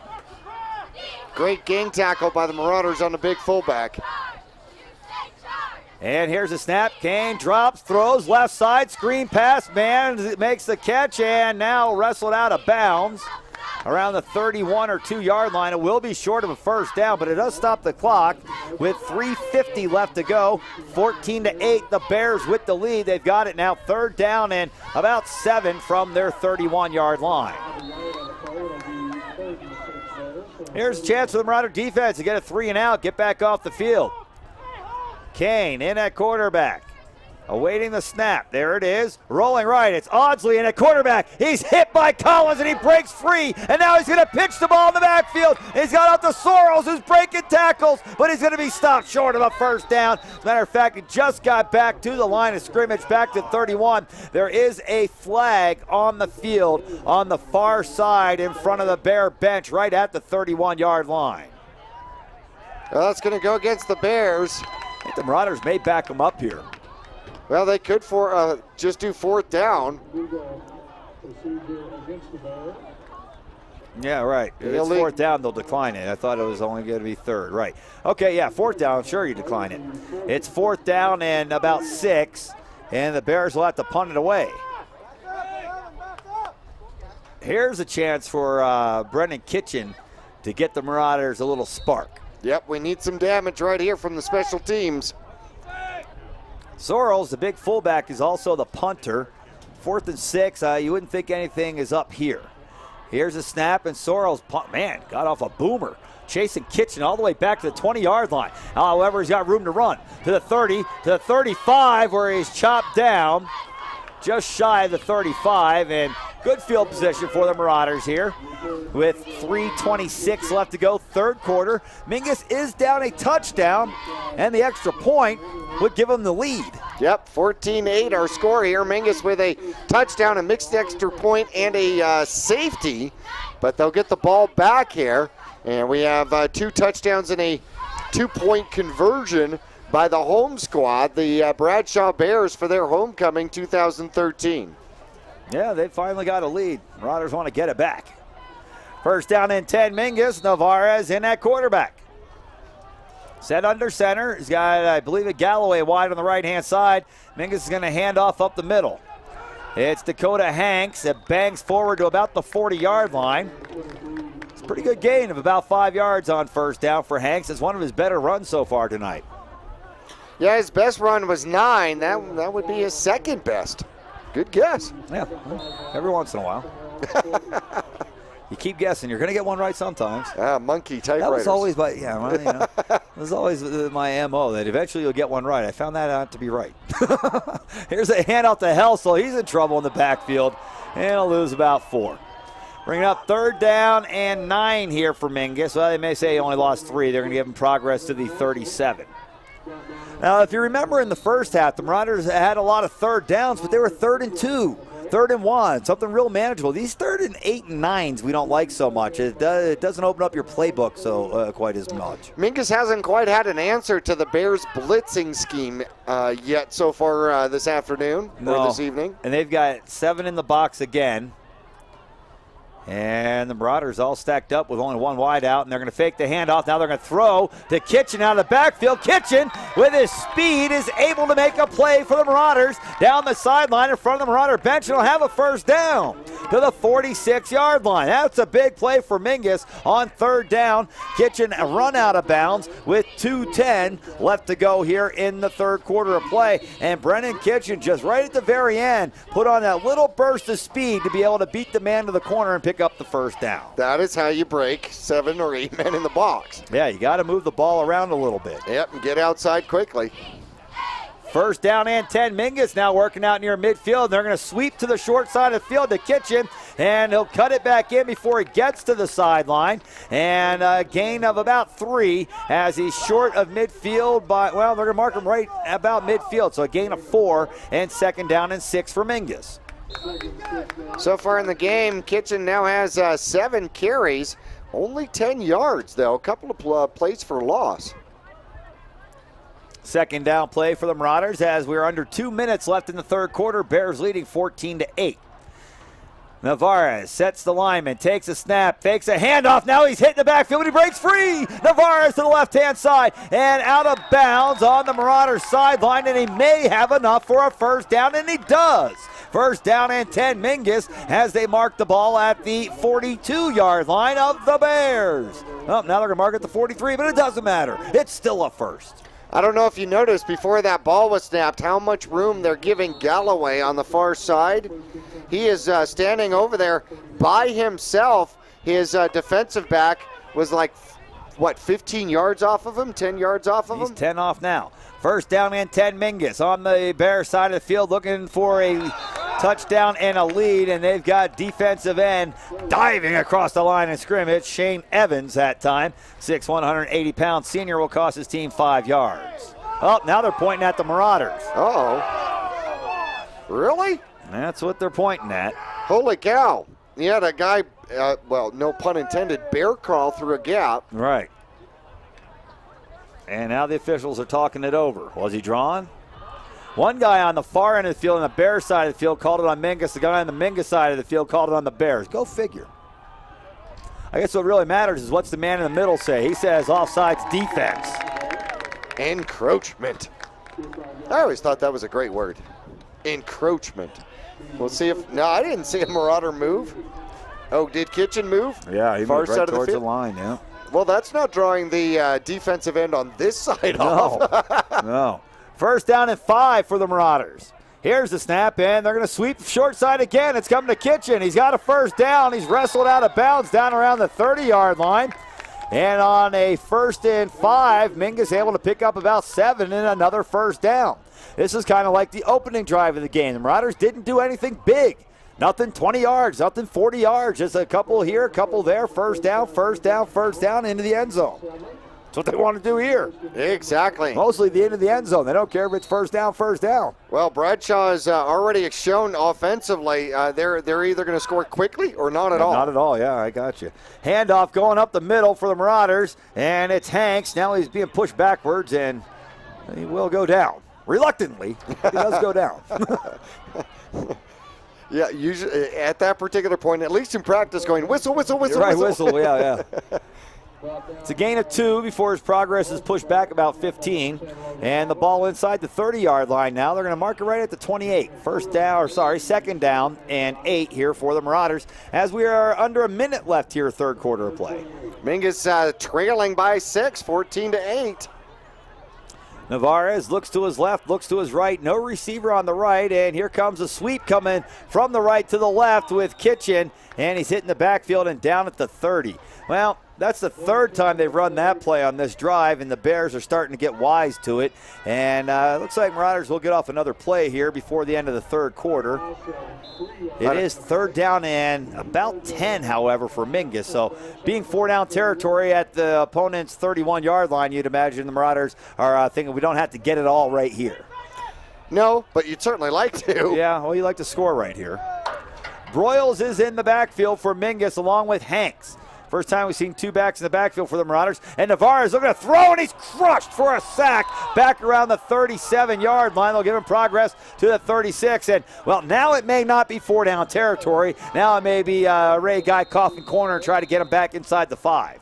Well, that was the first sack on Navarez, and the blitz came. The Bears brought number 12 in Arturo Holt. That's the end of the third quarter. 14-8, the Bears with the lead. The Marauders with a big 4th down and about 20 to go when we come back after this.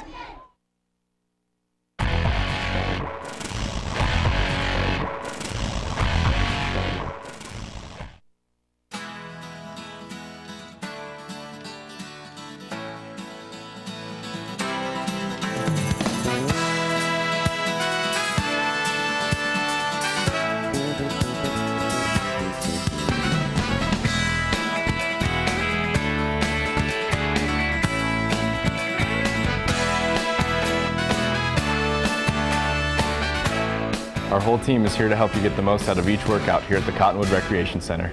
Here in the Verde Valley, it's always a great time to ride. And for all your cycle needs, it's always a great time to visit D&K Service Cycle and ATV. Their certified technicians can keep your street bike or your dirt bike in tip-top shape year-round. Stop in and check out the full inventory of riding gear. At D&K, they can help sell your good used motorcycles too. Go to dkservicecycle.com and find out about the consignment program. D&K Service Cycle and ATV in Cottonwood, a quarter-mile south of Walmart.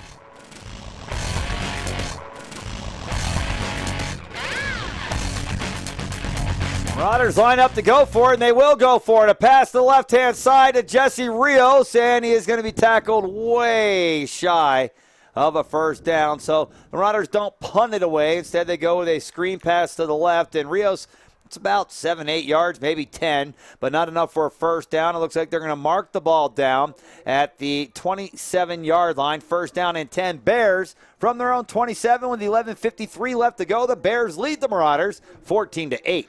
Well, I think they thought, you know what, inside this particular spot, if Rios, we haven't gotten him the ball all game long. If we can get the ball in his hands, maybe he can make something happen. If not, what are we giving up, 10, 15 yards? Yep. Awaiting the snap, it's Kane. He'll take the snap and hand off to the big fullback, Sorrells, who's caught at the line of scrimmage but will not go down until he's got 2 yards out to the, well, looks like they may have him down for 1, out to about the 28. That is just one big boy out there. Holy cow, he looks like an offensive lineman running the ball. Yeah, you got to like that when you're a quarterback. Kane takes a snap, drops back from the gun, looks to go up top, hitting the backfield. Now he's sacked for a loss all the way back to the 15-yard line. Alex Eppinger is going to get credit for the sack, but I believe it was Marshall Schill, or it may have even been 21, Pete Kelly, that got in there to make the initial contact. It was Kelly that got in there to make the initial contact, and then Eppinger's there to clean him up. Great, and a huge loss. Mingus loves that. Third down, about 20 now, with 11 minutes left to go in the game. They bring Audsley in at quarterback. It looks like to be the slighter stature guy in there. Let's see. Here's a high snap, and it is Audsley looking to throw deep down the middle, and it's going to be incomplete in between 3 Marauders and a Bear. Well, that's all right, too. It's 4th down and 20. The Bears have the ball at their 17-yard line. They're going to have to kick it away to Mingus with 10:45 left to go in the ball game. The Marauders need a touchdown and an extra point to take the lead. Well, Mingus had their opportunity there and took advantage with a quick 3-and-out. Here's the snap. The punt is a wobbly end-over-end punt that will be fielded by Kitchen at the 40. Makes one man miss. The 45, trying to get outside to near midfield, and he will cross the 50-yard line, but not by much. And the Marauders have a short field to work with here. That's exactly what they were looking for. That 3-and-out helped a lot. And now they've got 50 yards away from the end zone, 50 yards from a lead with an extra point. Extra points have been hard to come by tonight, JB. Oh, no doubt. They have been at a premium, have they not? Yeah, extra points are big in this one. First down and 10, Mingus from midfield. One back in the backfield, it's Hanks. Double wingback formation. Here's a snap, and they're going to sweep right side to the short side of the field. It's Helsel with the ball. He's got about 3 yards. Now, he might have 4. They're going to mark him down to the 46-yard line, so that's a gain of 4. And Helsel a little shaken up.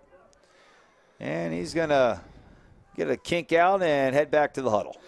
Mingus now 259 yards from the line of scrimmage here in the game, compared with 121 yards for the Bears, but the Bears Crazy. with the 6-point lead. Well, they got the 99-yard kickoff return for a touchdown. Boy, that helps. Yeah, it does. Second down, here's the snap, and it's Hanks up the middle. Hanks had a couple yards and then got swarmed over by about 6 guys and pushed backwards, but they'll give him progress to the 40. Well, one guy's got him at the 3, the other's got him at the 4. Let's see where they spot the ball. And regardless, it's going to be third down and, well, about 3 here for the Marauders. They do spot it at the 43. They need to get to the 40. 34 yards on 16 carries. Yep, we're still waiting for that breakaway. Yeah, the big one. Tanner Karen splits wide to the left for the Marauders after bringing the play in from the sideline. Navarez set under center. Double wingback for Oh, he's got Bears jumping across the line of scrimmage. That's a free play for Mingus. That'll be an automatic first down. That's the second time tonight the Marauders have got a first down via the penalty, and they'll be happy to take this one as they'll set up shop now, 1st and 10 from the Bear 37-yard line. They're getting closer to where they need to be, and that's in the end zone. I know, but they've had trouble once they've gotten closer and closer to that red zone, only scoring once. And Mingus needs a breakaway to put the Bears on their heels. It's homecoming once again for the Bradshaw Bears tonight. Time ticking away. 9:09 left on the clock as the Marauders head to the line of scrimmage, 1st down and 10. Navarez looking to throw, going deep on the left side. He had a man open, Karen. I think Navarez was hit as he let it go, and it wasn't a pass I'm sure that he's proud of. Fortunately for him, it was able to flutter to the ground and fall incomplete. The Marauders have it now 2nd and 10. Looks like Shane Evans got in there once again, putting some pressure on Navarez. And I think you're right. I think he got part of the arm because he had Karen open on the underneath pattern. Had he been able to connect, that should have been at least a first down. Yep, the pass just wasn't quite there. Kind of fluttered out there. 2nd down and 10 now. Navarez trying to lead the Marauders to the end zone. And here's the snap, and he's going to keep it himself, and not so good on that one. Ooh, 1, 2, 3, 4, 5, 6 Bears in penetration. Yeah, it was a fake handoff, keeper going right to the short side of the field, and the Bears were not fooled, and he's tackled for a loss all the way back to the 41-yard line. So that's going to bring up 3rd down and about 14 here for Mingus. Yeah, that's one of those plays where the offensive line looks down at one another and says, "Did you block?" "No, did you?" No, I did. How could any of us have blocked it? There's 6 guys tackling him. Well, I got the guy on the far end. Yeah. Well, here it is. I'd imagine 4-down territory for Mingus. 3rd down and 14. Here's a snap in. Looking to throw again over the middle. The catch is made, and it's going to be good enough for a first down. All the way down to the 26-yard line. Good grab, Brennan Kitchen with a sure hand. Oh, now they move it back to the 27, but it's still good enough for a first down. Kitchen with a nice grab over the middle and a good throw from Navarez. Got it right there to him. It wasn't high. Got it right in the breadbasket, and Kitchen knew what to do once the ball got there. He caught it, tucked it, got the first down. Play action pass out there as Dakota does the fake right up the middle that sets it up. Bears coming on the blitz. Marauders trying to beat it with the run up the middle to Hanks. Hanks to the outside to the 20, and they'll be wrestled down at the 15-yard line. Another first down. Hanks picks up 12 on the carry, and the Marauders set up shop. 1st down and 10 in the red zone, starting at the 16-yard line. Gotta love that. First of all, you you don't give it to them, and then you pick up the big pass play. Great blocking downfield for the Mingus Marauders. Finally, as Dakota Hanks finally gets through a hole, Tyler Bond downfield, Eppinger downfield, and Mingus getting a little bit of momentum. Somehow the clock didn't start. 7:40. The clock should be running. Ball going to the right-hand side to Helsel, and there's a flag that comes in after Helsel tried to leap over the line and got grabbed by the ankles and ridden to the ground. Flag comes in, and those are the ones you don't like. That's the one that backs you up a little bit, and we have got holding, it looks like, on Mingus. Now, that's tough. It was 1st and 10 from the 16-yard line, and now depending on where they mark this foul from, the Marauders will have the ball. It'll still be first down, but they're going to be back outside the red zone. Okay, whoever just sat on the self-destruct button. Well, it ain't over till it's over. No. However, that doesn't help. You're right. We're at the 25. Yeah. First down and, about 20. Awaiting the snap is Navarez. Here it is. And a handoff going to the long side of the field to Kitchen, who cuts it back up into the middle, gets hit and spins free from the initial contact, and then is brought down after a short gain of 4. Well, a lot of action, 4 yards. Well, it's our job to make it exciting, yes? Yeah. 2nd down and 18 is what they've got up on the scoreboard. 7:15 is how much time we've got left in regulation time, JB. And this is one of those games you can talk about regulation and overtime. The Marauders 6 points away from tying it. And JJ with an extra point could win it. Let's see what the Marauders do here. Looking to throw again. Navarez to the left side. He's got a man. The catch is made. Wow, what a diving grab. And is it 40 or 48? It's 48, I believe. 48. It's Felix Vera who comes up with a big diving grab for the Marauders and now has it 3rd down and about 8 or 9 for Mingus. And our fans watching at home, watch Vera make the dive over on the sideline, pull in the pigskin right around the 11, 12. Well, it looks like they're marked at the 13-yard line. Great job. Laid it out, put it out there. 3rd down and about 8 here for the Marauders. Lyman gets set down. Handoff sweeping to the right side and nothing doing. Now it's 4th down and about 8 for Mingus. And the ball is going to be at the 13-yard line. So you're looking at about a 30-yard field goal attempt from here. And I don't think the Marauders are looking for threes. Nope, I think Mingus of course, a pair of them gets you tied. Well, a pair of them does get you tied, but Mingus thinking they haven't had too many visits to the red zone. Have got to get it done here. Or victories. And we would like one.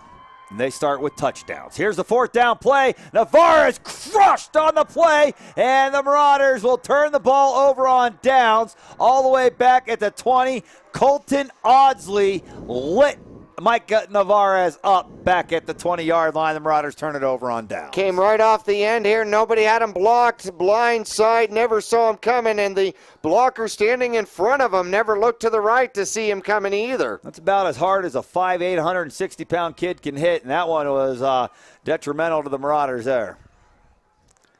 So it makes you wonder about the 3.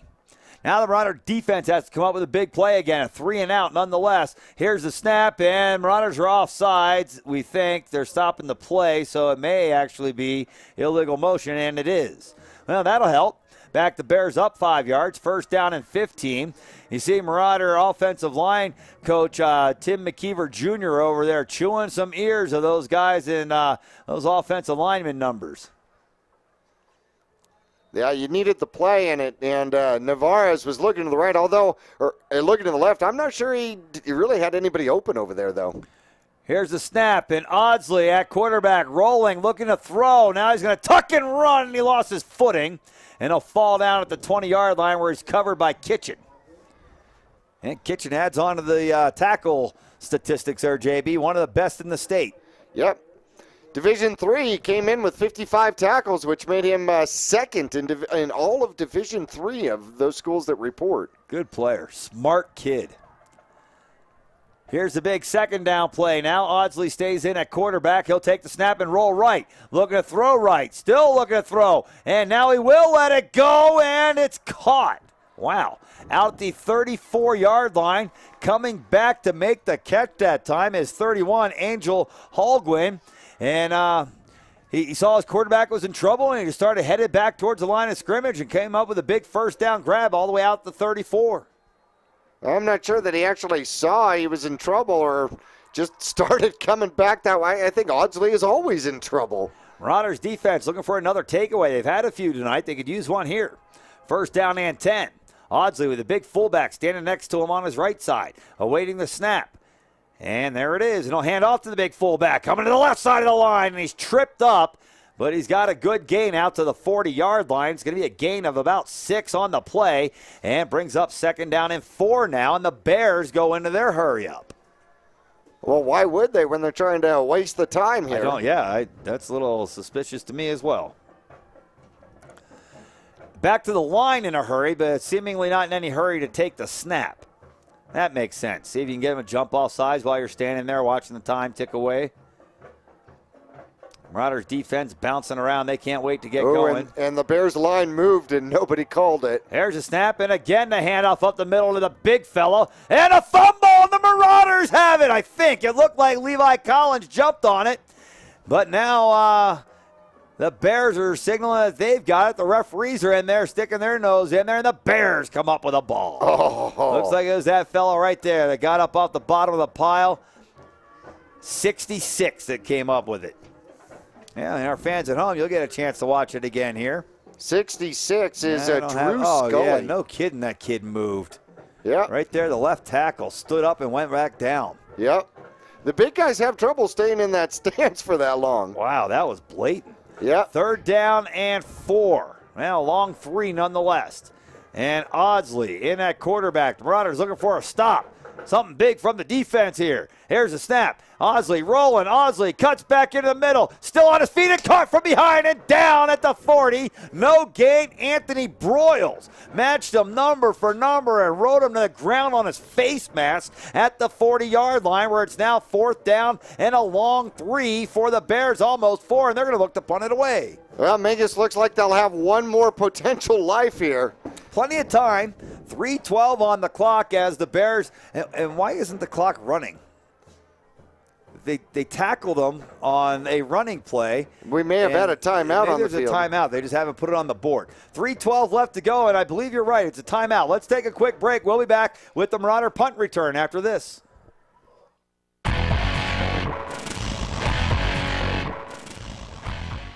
It's time for the year's best deals on the industry's best-selling machines during the Polaris Factory Authorized Clearance. Rebates up to $1,000 and financing as low as 2.99% on machines built to tackle your off-road passions. Hurry to your Polaris dealer today. Deals this good won't last long. Huge rebates and incredible financing going on now during the Polaris Factory Authorized Clearance. Visit Cottonwood Motorsports at Route 260 and Western Drive. Back at Bradshaw High School, the punt is kicked away, and Kitchen will stay away, and it rolls out of bounds at the 17. Well, the Marauders have 83 yards to go for a touchdown and a lead if they're able to convert the extra point.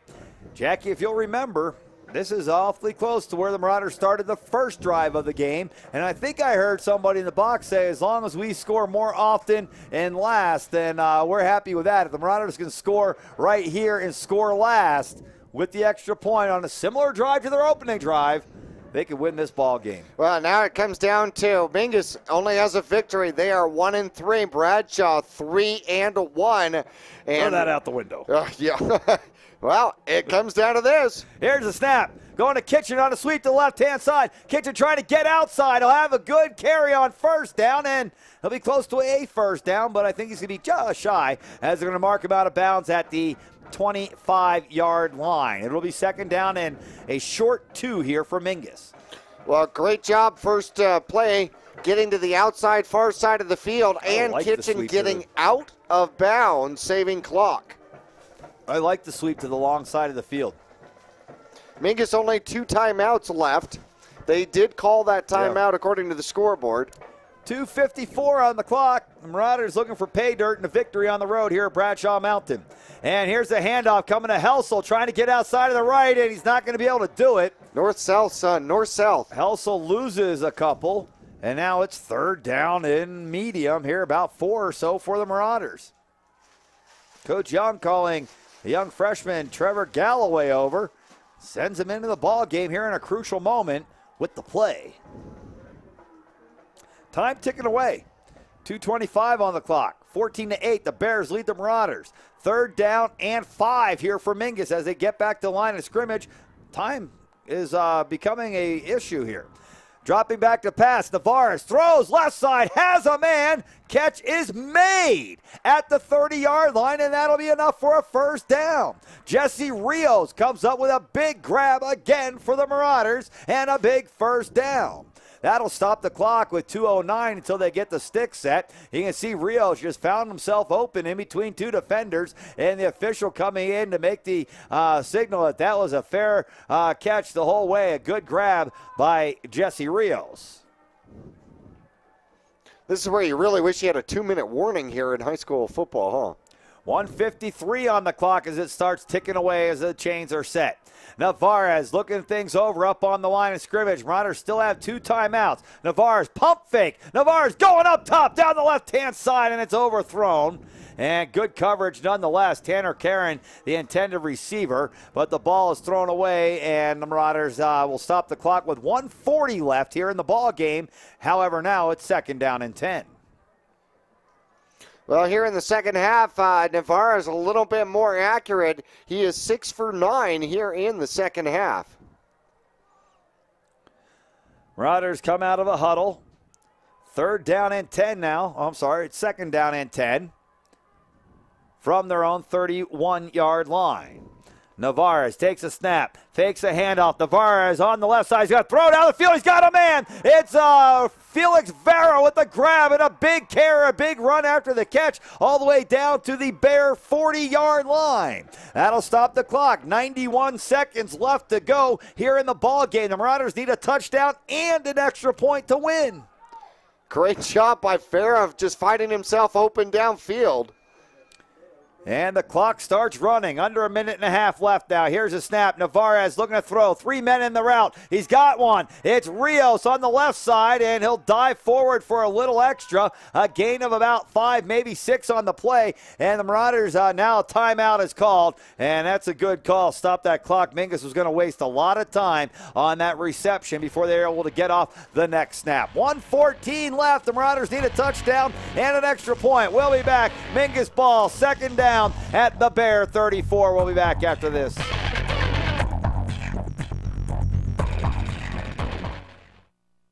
Hi, I'm John Andretti for Window World, America's largest replacement window company.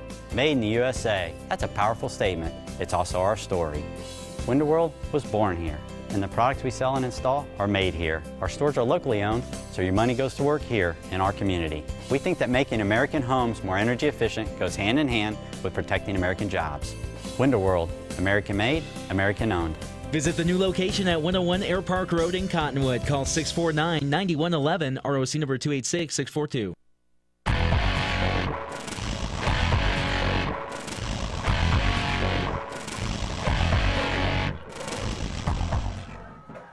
Back at Bradshaw Mountain, second down and 5. Marauders with the ball. Looking to set things up here. They're going to go inside, sweep the left-hand side of Kitchen. Can he get outside? He's to the 30. Kitchen still on his feet and out of bounds, which should stop the clock, and does at the 22-yard line. 64 seconds left to go. The Marauders 22 yards away from the end zone. An extra point after that away from a victory. Head coach Bob Young sends the play in with his tight end Felix Vera. That was a great play call as far as I'm concerned. Go to the opposite side, especially after you've run all the sweeps to the near side of the field, and you get Kitchen out there with enough speed to get to the sideline and get out of bounds.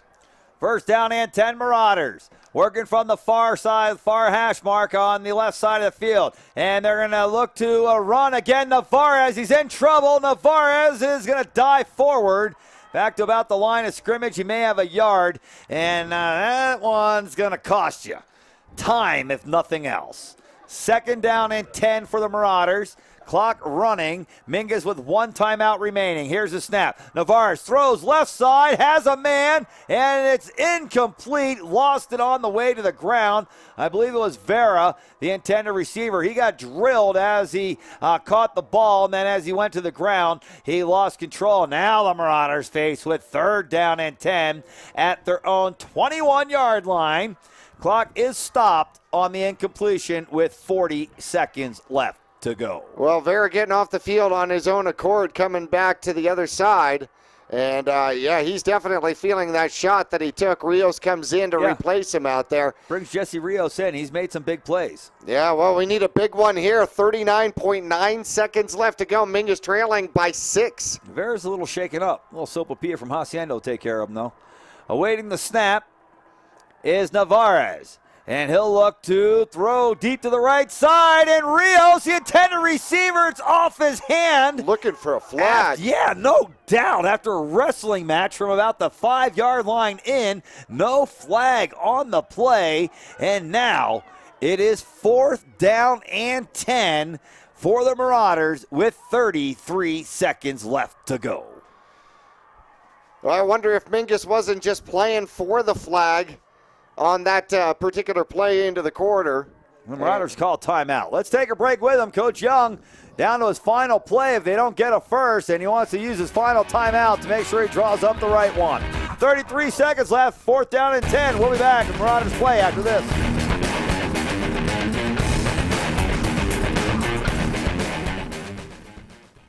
Two things we can count on every year: a new set of tax rules and great weather here in northern Arizona. Jackson Hewitt Tax Service, locally owned and operated by Lewis Rice since 1997, is here for you all year long. Your neighborhood Jackson Hewitt Tax Office will help you in all of your taxing situations. Electronic filing is always free with your tax preparation at Jackson Hewitt Tax Service. Get more in return. Call 1-800-234-1040 for an office near you.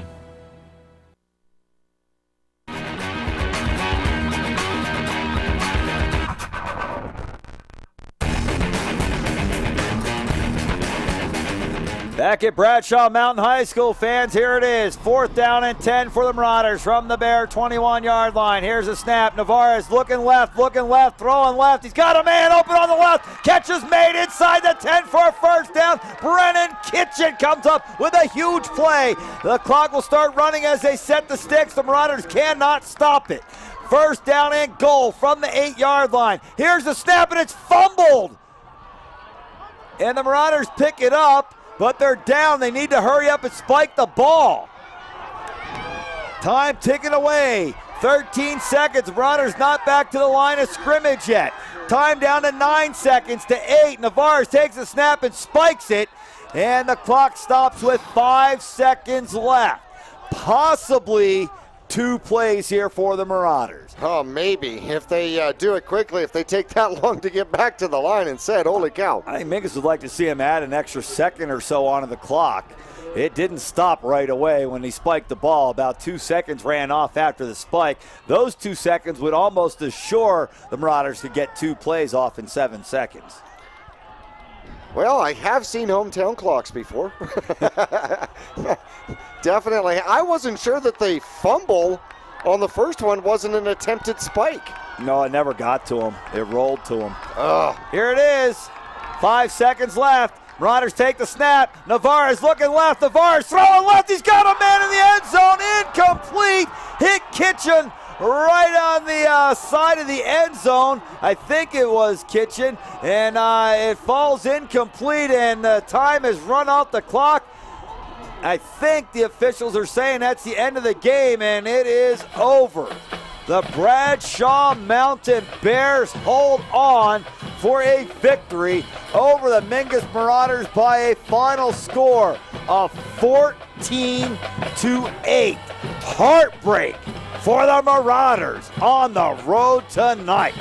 Fans will be back with the post-game report brought to you by Digitel, Verizon Wireless after this.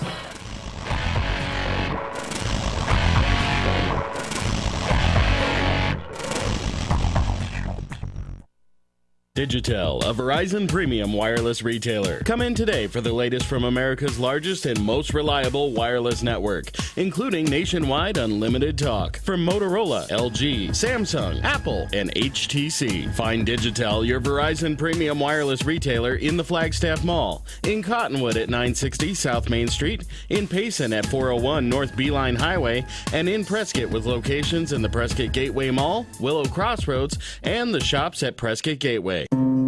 Remember all those rules you heard as a child? Do not play with fire. You'll always remember those rules. Don't sit so close to the screen. But now there are times you may have to challenge those rules. Stay inside the lines. And bending those rules may even lead to a career. Pick up your toys, kids. Imagine all the possibilities. When you venture out to make your life your own, remember the rules, but don't be afraid to take chances. Explore your sense of wonder. Feed your curiosity. Yavapai College. Life explored. The Suzy Q Market is the most convenient stop for road trips, with 1,500 beverage selections and plenty of snacks. And save on Texaco fuel with your Safeway Rewards card. The Suzy Q drive-thru window is the most convenient way to pick up those essentials on the way home. Road trips start here. With something for everyone. At the Suzy Q Market. Next to KFC on Main Street, Cottonwood. Go Marauders! Would you rather recycle like this or like this? Clean Recycling processes over 95% of the materials collected as opposed to under 20% with other processes. Just add a recycling container and your recycling materials end up recycled instead of in the landfill. Just one of the many reasons Taylor Waste has been voted #1 for the past 8 years in a row. Hi, I'm Chris Taylor, owner of Taylor Waste. We're proud to serve our friends and neighbors with service tailored to your needs. Welcome to the Digitel Verizon Wireless Post-Game Report. Digitel, a Verizon premium wireless retailer in Cottonwood at 960 South Main Street. Stay tuned for a complete wrap-up of tonight's game, including highlights, stats, and the announcement of the player of the game. The Digitel Verizon Wireless Post-Game Report starts now. Here's Zach Calandra. Back at Bradshaw Mountain High School, and a heartbreaker for the Marauders tonight. They scored on their opening possession of the game. Their final possession of the game, they had it all the way down to the 8-yard line. A touchdown could have tied it. An extra point could have given the Marauders a lead, but they come up just short here and lose by a final score of 14-8. To the Bradshaw Mountain Bears, JB. This is one that's really going to stick in the side of the Marauders. They had chances, especially right at the end, and the ball just didn't bounce our way tonight. Now, we want to thank Digitel, one of our premier sponsors here for Mingus Marauder football. And next year, I think we need Tums as a sponsor. Yeah, it's not a bad idea. A little antacid here for the fourth quarter action. And as you had made mention, if Mingus had another second or two on the clock, maybe another potential shot at it. But nonetheless, a drop pass in the end zone, and that's how the game will end. And, oh, man, that hurts. And Mingus has got to figure out a way to bounce back from this one. The scoring started. Mingus scored first. Unfortunately, was their only offensive score in the game as Broyles found the end zone from 5 yards out in the first quarter. And that would be the only touchdown for the Mingus Marauders in this particular game. Bradshaw on the road. Broyles goes to the right-hand side, a little off tackle. Good blocking downfield. And Brennan Kitchen celebrates as Broyles finds the end zone, his second touchdown of the season. And then the ensuing kickoff. How about that? That was the difference. Colton Audsley takes it back 99 yards against the Mingus Marauders special teams. And just like that, they set the pattern. By the way, the extra point was no good by Jacobo. And here comes Audsley. He takes the ball at the 1. He'll go off to the right-hand side, get around the corner. Mingus did not quite know how fast this kid was. Well, they found out right here, unfortunately, 99 yards later. And it was tied 6-6 as their extra point attempt was no good.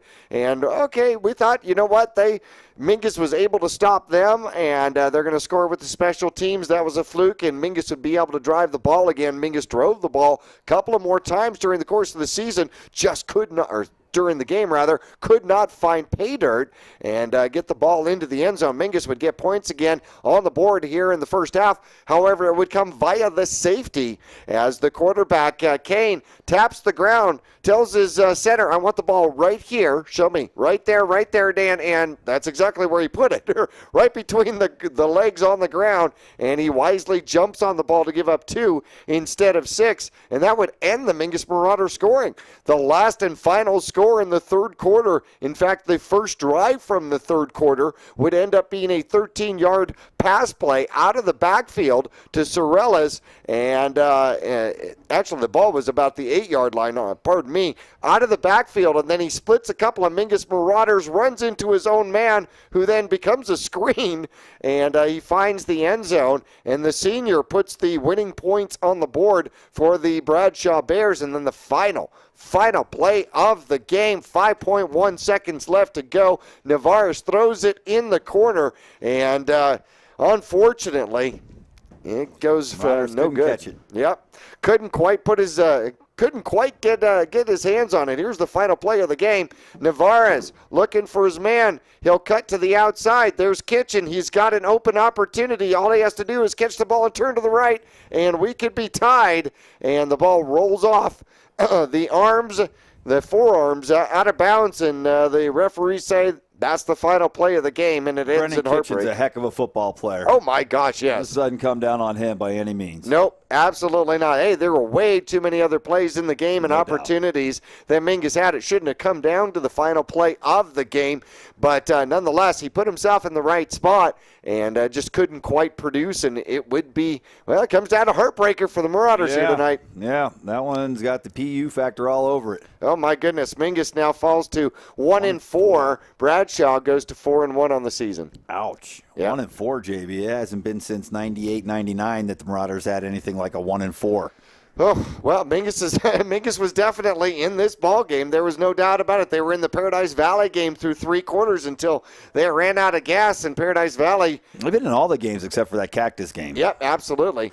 Man, even in that one for a while. Yeah, they were in the Snowflake game too. Yeah, all the way through. So it's not like this squad can compete at this division and on the road or at home or whatever. They just haven't quite gotten all the recipes and ingredients put together for too many victories here in a row. No doubt. All right, fans, let's take a quick break. We'll be back with some more statistics from tonight's ball game. Final score: Bradshaw Mountain Bears 4-1, 14. The Marauders 1-4, 8. We'll be back to Bradshaw Mountain High School with more of the Digitel Verizon Wireless post-game report coming up after this.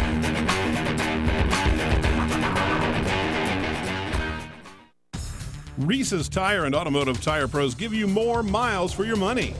Locally owned and grown, Reese's Tire and Automotive Tire Pros will beat any competitor.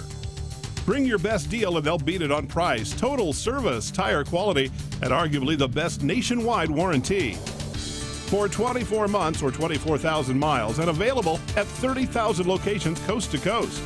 Get more miles for your money every day from your hometown team, Reese's Tire and Automotive Tire Pros. Your local Taco Bell invites you to Live Moss. There are now 3 varieties of Doritos Locos Tacos at Taco Bell: Nacho Cheese, Cool Ranch, and the new Fiery Doritos Locos Taco. Convenient hours, drive-through, and open late every night. Visit your local Taco Bell, located on the corner of Highway 89A and Cove Parkway in Cottonwood.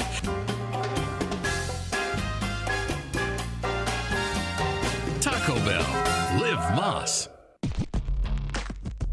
The Victory Red Tag Model Year End event. We're clearing out the last of our 2013 bikes. Now's the time to jump on our best deals on the best bikes on the planet. Get up to $2,000 in rebates, 0.99% financing, and a 5-year powertrain warranty. Get one while you still can. Visit Cottonwood Motorsports at Route 260 and Western Drive. Hi, I'm John Andretti for Window World, America's largest replacement window company. Made in the USA. That's a powerful statement. It's also our story. Window World was born here. and the products we sell and install are made here. Our stores are locally owned, so your money goes to work here in our community. We think that making American homes more energy efficient goes hand in hand with protecting American jobs. Window World, American made, American owned. Visit the new location at 101 Air Park Road in Cottonwood. Call 649-9111, ROC number 286642. Two things we can count on every year: a new set of tax rules and great weather here in northern Arizona. Jackson Hewitt Tax Service, locally owned and operated by Lewis Rice since 1997, is here for you all year long. Your neighborhood Jackson Hewitt Tax Office will help you in all of your taxing situations. Electronic filing is always free with your tax preparation at Jackson Hewitt Tax Service. Get more in return. Call 1-800-234-1040 for an office near you.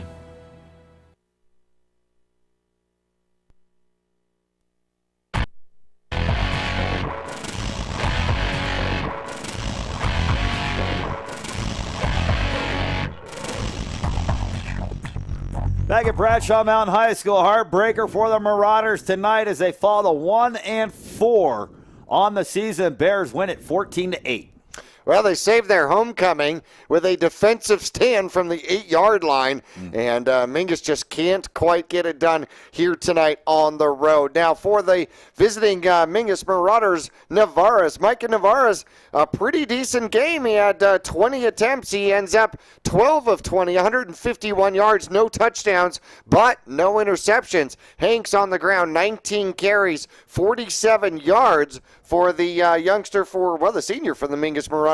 Let's see, we had 49 yards also from Navarez on 13 carries. Also carrying the ball here tonight, Heisel has 6 carries for 23 yards and 12 carries, 35 yards for Brendan Kitchen. Anthony Royals adds another 4 carries for 22 yards. 6 carries for 35 yards and the only touchdown for the Mingus Marauders. Levi Collins gets another 22 yards for 4 carries. Story 0 for 1 out here tonight. Mingus actually won the game in yardage, 362 yards in the entire game, 159 in the first half, 203 in the second half, 151 on the ground, in the air, 211 yards on the ground for the Mingus Marauders. So from the line of scrimmage, Mingus actually won that battle because the Bradshaw Bears end up with 143 yards of total offense from the line of scrimmage, and 64 of that coming in the air. Jared Kane ends up here tonight with only 64 yards, but the most important, a 13-yard touchdown pass. And on the ground, the Bears only able to muster 63 yards, 5 yards on 8 carries in the second half, 58 yards on in rushing the ball here in the first half. So Mingus defensively actually won the battle. It was the special teams that made all the difference in the world. And a big punt return by Audsley and a 99-yard touchdown return. Audsley in return yards had more yardage than their entire offense did. How about that? At 143 yards. All right, fans, let's take a break right here. We will be back with our Digitel Verizon Wireless Player of the Game. Final score here tonight, 14-8, the Bears over the Marauders.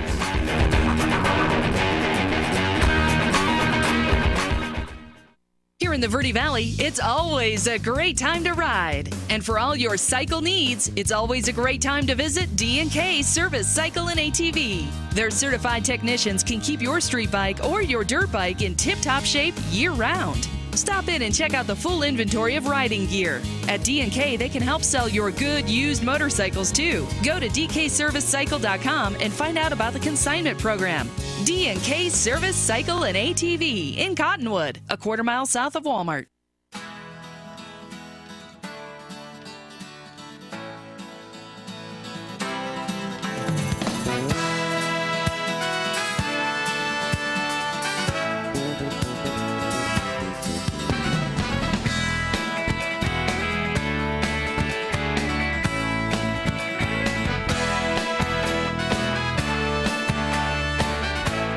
Our whole team is here to help you get the most out of each workout here at the Cottonwood Recreation Center.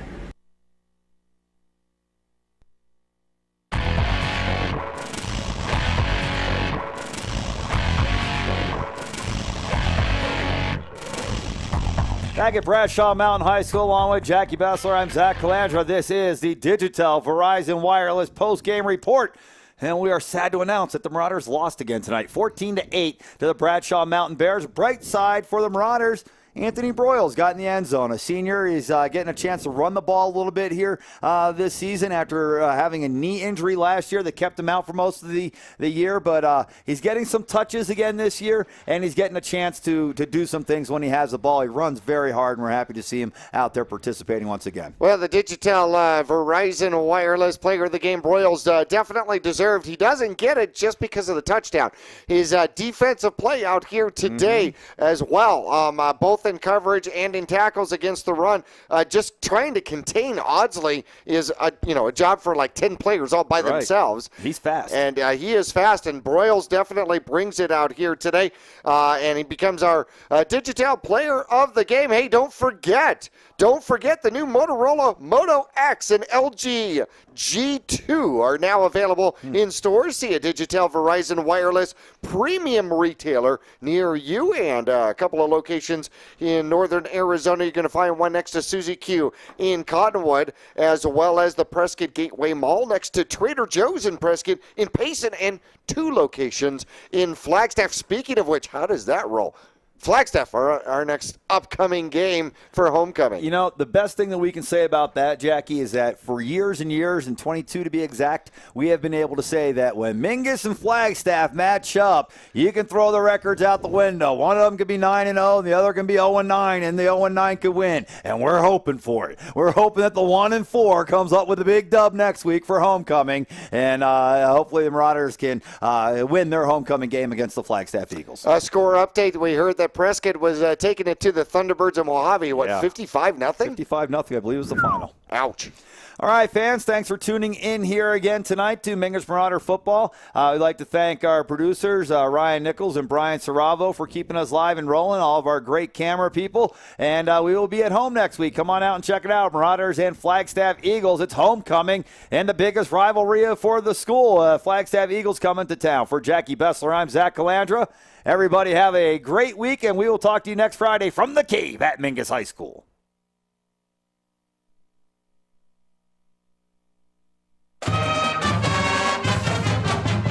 This has been the Digitel Verizon Wireless post-game report. Digitel, a Verizon Wireless premium wireless retailer in Cottonwood at 960 South Main Street.